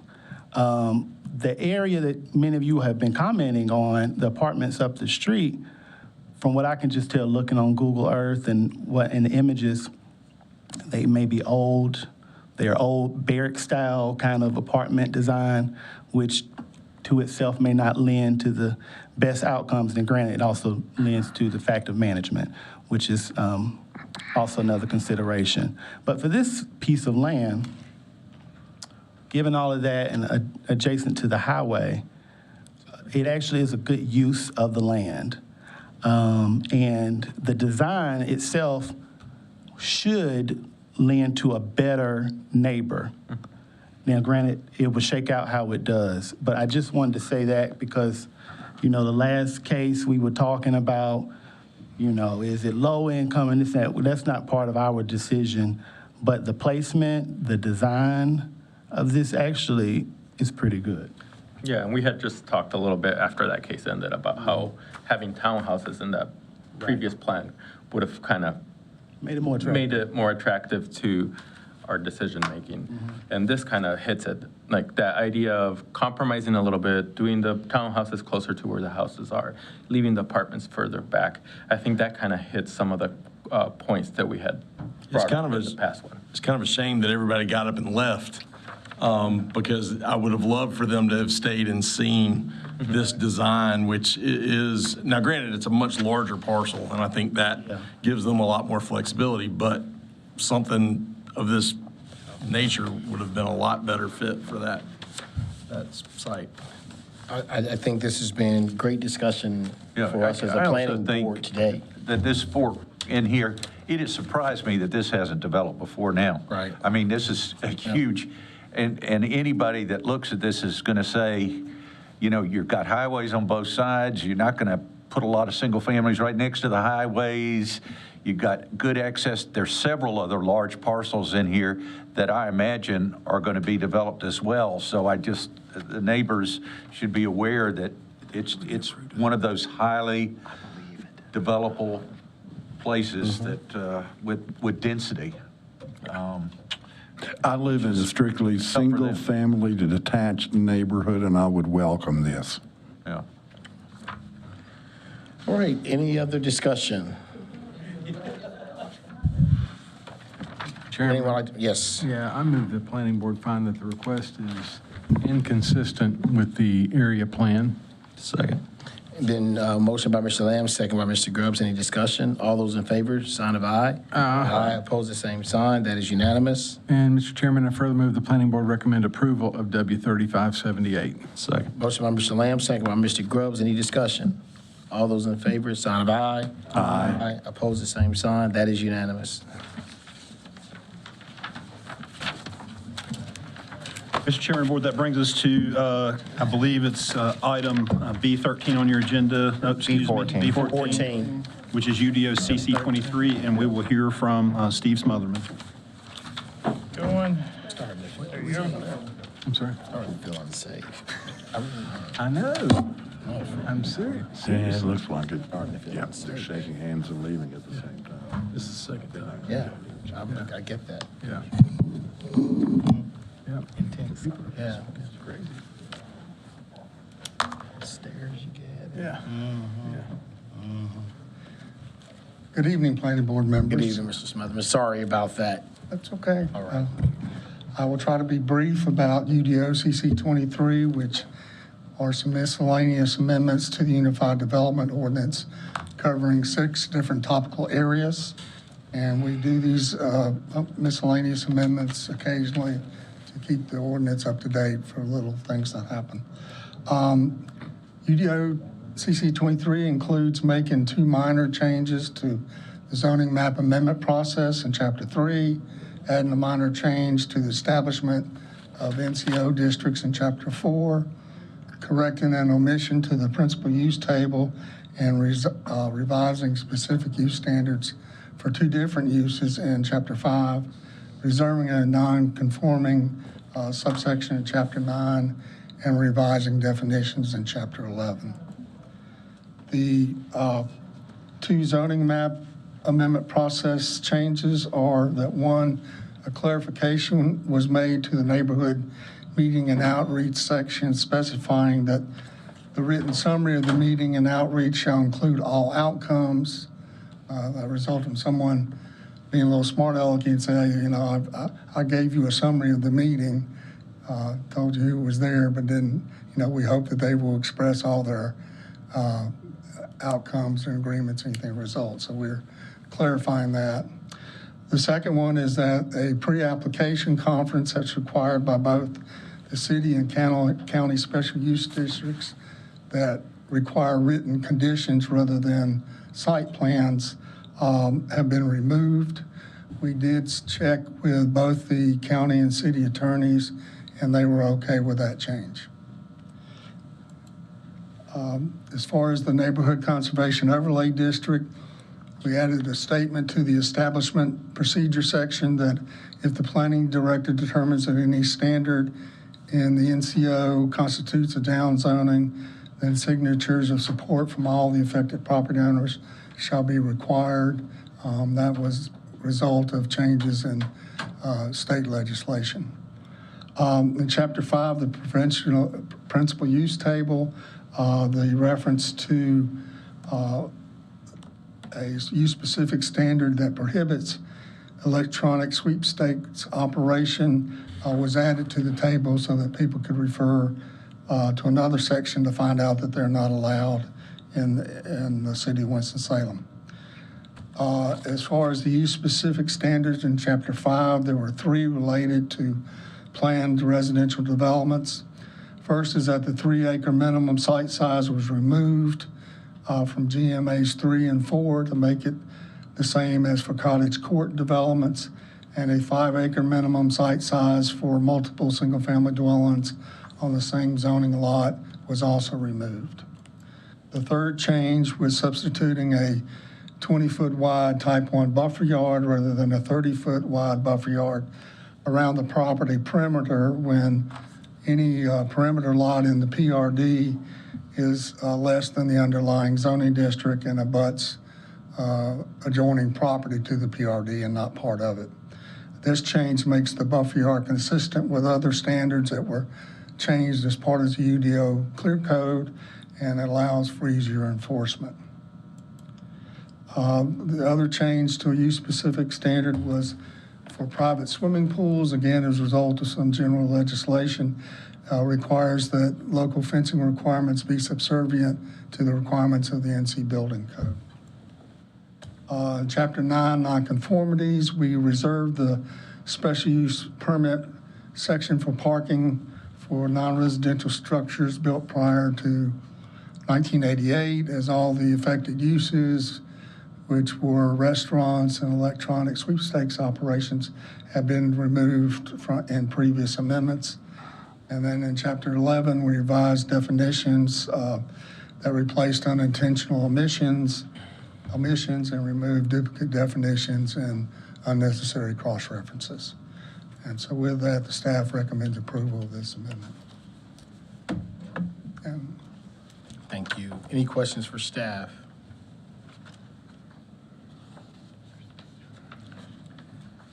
All right, any discussion, or would someone like to make a motion? Mr. Chairman, I don't think there's Oh, anybody it is a here, public but- hearing, I'm sorry. No one has signed up. Is anyone here opposed to this issue? Seeing no one, I declare the public hearing closed. What is the pleasure of the board? I'm sorry. Yes. I have a question. If you agree with everything but one part of it, then you vote against the whole thing, right? Yes. Okay. Because there's one point, and I mentioned this in the staff meeting, of removing that pre-application conference for the special use limited. It was, and I know where you're coming from, this is an internal process, but I think you're changing what information the neighboring people have. Like, what that process did as far as surrounding property owners is it gives them an opportunity to see why it can be limited and not have a site plan versus it should be full special use and have a site plan. So that's my concern with that, in that it's done. Where does that take place? Is that at intake?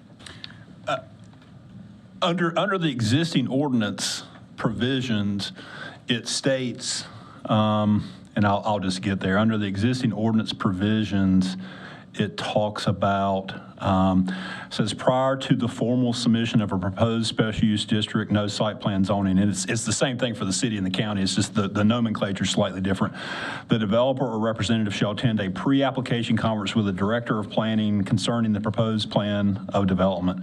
At this pre-application conference, the developer shall submit general information on the proposed development for tentative review, comments, and recommendations by the director of planning. The director of planning shall comment on whether the proposed development is suitable for special use district, no site plan zoning within 30 days, and no rezoning petition for special use district, no site plan zoning shall be accepted until this process has been completed.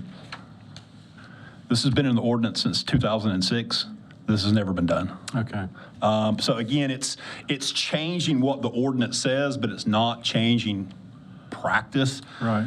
Again, I can't speak for, whether Paul may have met with some folks early on as we were just beginning this process, but Paul's not here anymore, so I can't ask that question. But I know that over the last 10 years, at least, of Paul's tenure and the time that Aaron and I have both been in this seat, we haven't met with anyone on this. Again, we often take things in kind of as a zoning opinion. We take things into sketch plan review. Again, sometimes folks will contact us and say, hey, we want to bring this in as a special use limited request. Can we run it through a sketch plan review? And we're like, well, what are we reviewing on the sketch plan? Because there's nothing there to review, which is actually kind of what happened on the Harper Road case. So again, we had an email exchange back and forth about it, but there's no pre-application conference, and there hasn't been going back all the way to at least 2008. So again, that's what the ordinance says, but it hasn't been done in practice. And I know it's between 150 and 200 limited cases over that 15-year period of time. And again, we haven't been doing this. Mr. Stillman. Yes, sir. Thank you. Steve, just for clarification's sake, for an old brain, for some reason just now when you spoke about the sweepstakes not being allowed in Winston-Salem, I translated that to mean that they may still be in other areas of Forsyth County. And I think more importantly and more globally, are these changes that we're getting ready to vote on just pertinent to the city of Winston-Salem or to the county at large, or is it a whole combination of both? Steve, I'll handle this one. I'm sorry. Well, again, it's a very nuanced answer. It's a very long and convoluted history. There are a lot of issues. Of course, prior to, going back to the 2000s, whenever all these things were internet sweepstakes operations, business centers, they were sort of, basically they were treated in the ordinance as a services use. And services were allowed, in almost every commercial zoning district. And they were running kind of wild and rampant. There was a point in time where business licenses were still able to be issued by municipalities, and they were taxed at, I don't know, something like $3,000 or $4,000 a terminal. As they continued to grow and proliferate, there became more and more issues around crime and other things. So at the same time that was happening, the General Assembly changed the business license procedure that made it illegal for the cities to charge for business license, privilege license, for lack of a better term. A killing and a couple of unsavory events, stick-ups, armed robberies, whatever you want to call it, happened around the same time. Anyway, the city looked to basically wrap their arms around this a little bit more, decided to actually classify them what they were as electronic sweepstakes operations, and decided to allow them in HB zoning districts only. The ones that were existing were able, had a amortization period where they had to come into compliance, which meant close or move or get rezoned. As we're going through that process, again, the General Assembly has constantly been chasing these things through making tweaks to the general statutes. The gaming operators continue to, whenever they move to step one, they move to step two. They tweak their software just a little bit to try to stay ahead of it.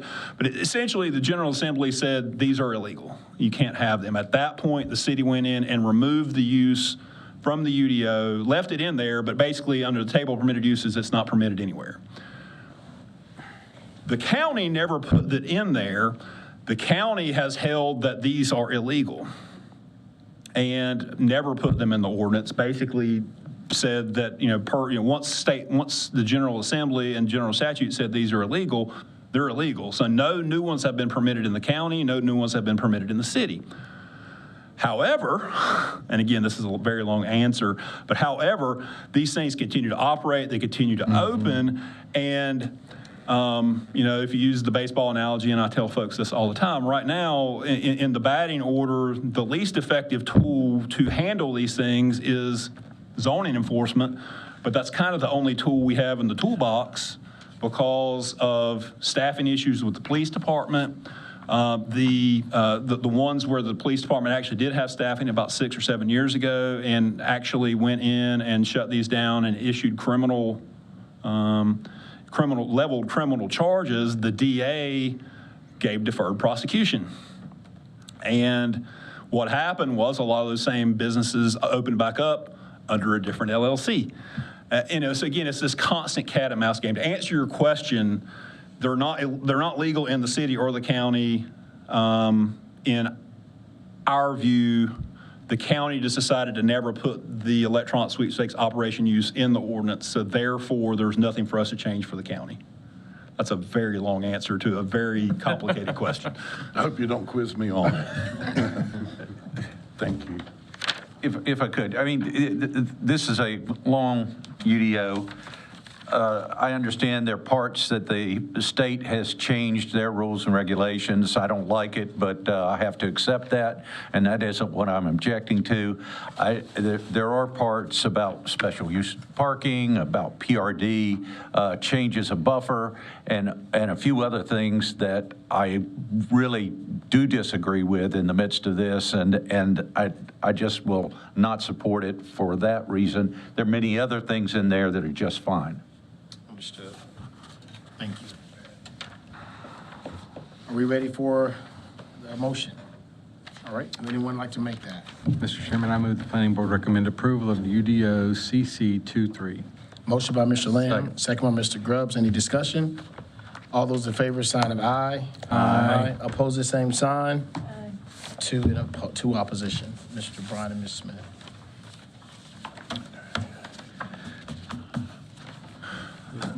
Mr. Chairman and Board, that brings us to staff report. I only actually have a couple of items, and actually for both of those items, I'm just going to be turning to other people. So for a preview of the work session, I'll turn to Kirk real quick. All right, thank you, Mr. Chairman and members of the board. We have 3 items coming to you at the April work session. The Community Appearance Commission is going to present their annual report to you all. Yeah. The Historic Resources Commission is going to present their annual report.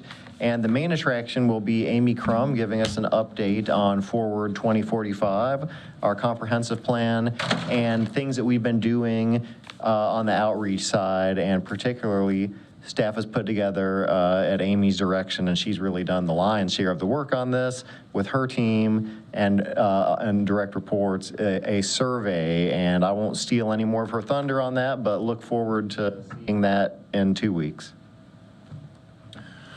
Mr. Chairman, with that, I'll turn to Brian for a May zoning case preview, and we may have one thing to come back to.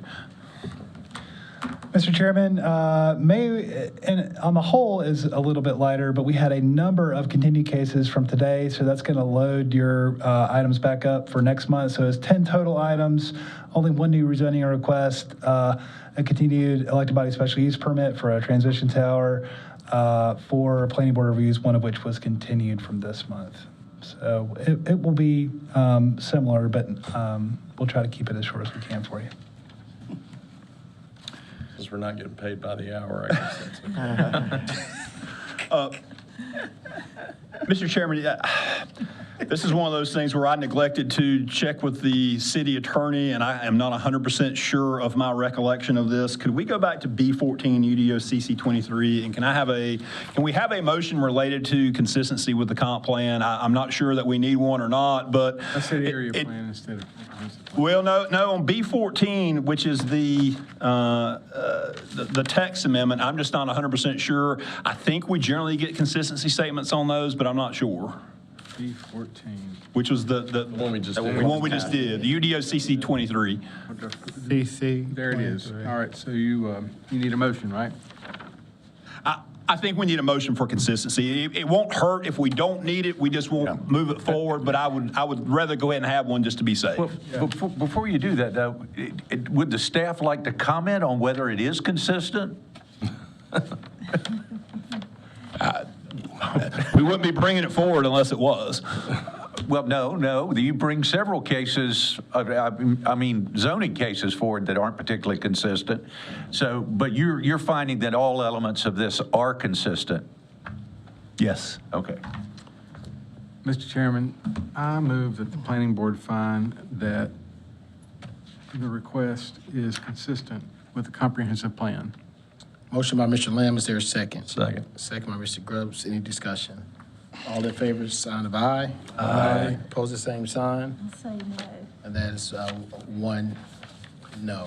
So do we need to go back now and vote again, or no? No, I don't believe so. Yeah. It's, I think we're okay. Mr. Chairman, Board, that's all I had as far as staff report. So the only thing I'd like to say, again, thank you all. It's a very lengthy meeting. I would like to, Mr. Murphy, you to keep in mind, we mentioned this in our planning session. Some of these are starting to become very contentious, in my opinion. And I think some of us are feeling a little nervous at times, leaving the building. And I know you said there's security downstairs, but if something happens in this room, it could be a challenge. And I just, I don't know what we can do when the room is full like this to keep it under control, but just kind of keep that in mind. And then the second thing I heard Ms. Smith earlier, I think at some point we need to educate our community on what workforce housing is. Yep. People think workforce housing is low-income housing, and it's not. It's our, she said our police officers, our firefighters, our teachers, our dental hygienists, people that we see all the time, that we literally are saying, we don't want you in our neighborhood. So I don't know how we educate our citizens on that issue. yeah. But it's really starting to bother me when I hear the term low income thrown so loosely. And I agree with what you said, but also the fact that we're here for land use. Right. And I want people to be educated. Right. Because I don't appreciate that comment often. But they come in here and that's like the basis of their argument oftentimes. And that's not what we're here for. Agreed, and Mr. Chairman, again, I think that's probably the sentiment of staff and board. Again, I think it's an educational opportunity, and it may be more internally focused than externally focused. In other words, it may be something that we can come up with. We can have a discussion item here. It may be some information we can put on our website. It would be difficult probably to kind of, it's walking that tightrope in a meeting to talk about that, because again, it isn't. I agree with that. Yeah, it can't that's be. not what I'm saying. It can't be a consideration. Yeah. But most of these projects, if you look at 80% AMI, and which is what a lot of these, if you want to call it capital A or little a, affordable housing, again, workforce housing, 80% AMI. I mean, again, you're looking at someone who is a beginning teacher, someone who is a beginning firefighter or police officer, again, dental hygienist. I mean, those are the folks. They have a job. Yep. And they have a job, but they're getting started. And, so again, noted. We have it written down. We'll look and see what we can do. All right. There's different categories of affordable. Can you get to the mic a little bit, please? I think there are so many different categories of affordable. Yes. And sometimes if we could clarify that, like workforce is different than maybe something else, and that it's going to be hard to overcome people's life experience. And also just because the one case we know on the north side of town, everyone came in saying low income. No one said it to us. So, I don't know if they know some history of this builder or the builder said something in a community meeting.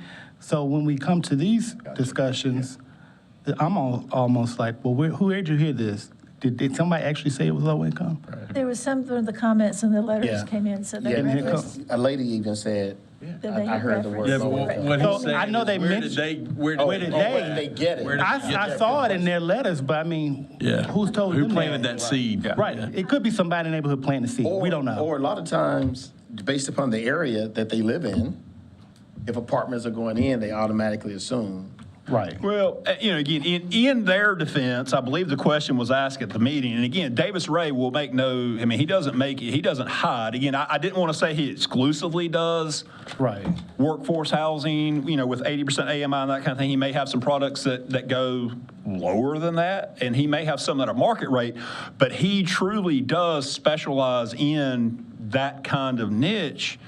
And, again, he doesn't do anything but that. He doesn't do a townhome product that I'm aware of. I mean, he only does this style of building, which is one of those things where, if he wants to do that, but it needs to be kind of a mixed product type project, he has to partner with someone else because he doesn't bring that to the table. So in those folks' defense, I think they actually asked the question, and I think he was forthright, as he should be, He and probably answered the did question. in the community meeting, but we're not privy to that, but then people come and say it. Yeah. Well, and it's just, it all, to me, falls under the penumbra of not in my backyard because of traffic, crime, low-income housing.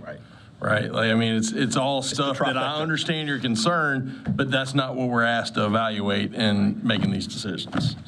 And again, it was further compounded, and it was further, again, not to belabor the point, but again, it was a call that was made, and again, it doesn't comply with the area plan, and we sit here and knowingly say that it doesn't.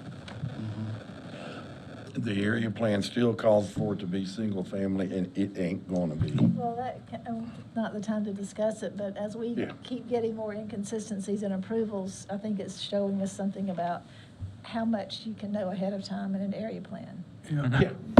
Are we still doing the updates on the same, same time frame? Because forward 2045, we're not doing anything right now. Okay, that's right, Because that's that may right, be the basis to, again, that's going to be, Legacy was great. We've kind of, we had a legacy and a legacy update. We've kind of run the usefulness of legacy per se. It's still our comp plan. It's still our valid document at this point, and the area plans funnel out of that as we go into forward 2045, and the recommendations that come out of there for the various target things that the survey is going to tell us to look at. Of course, there will be a land use component with it.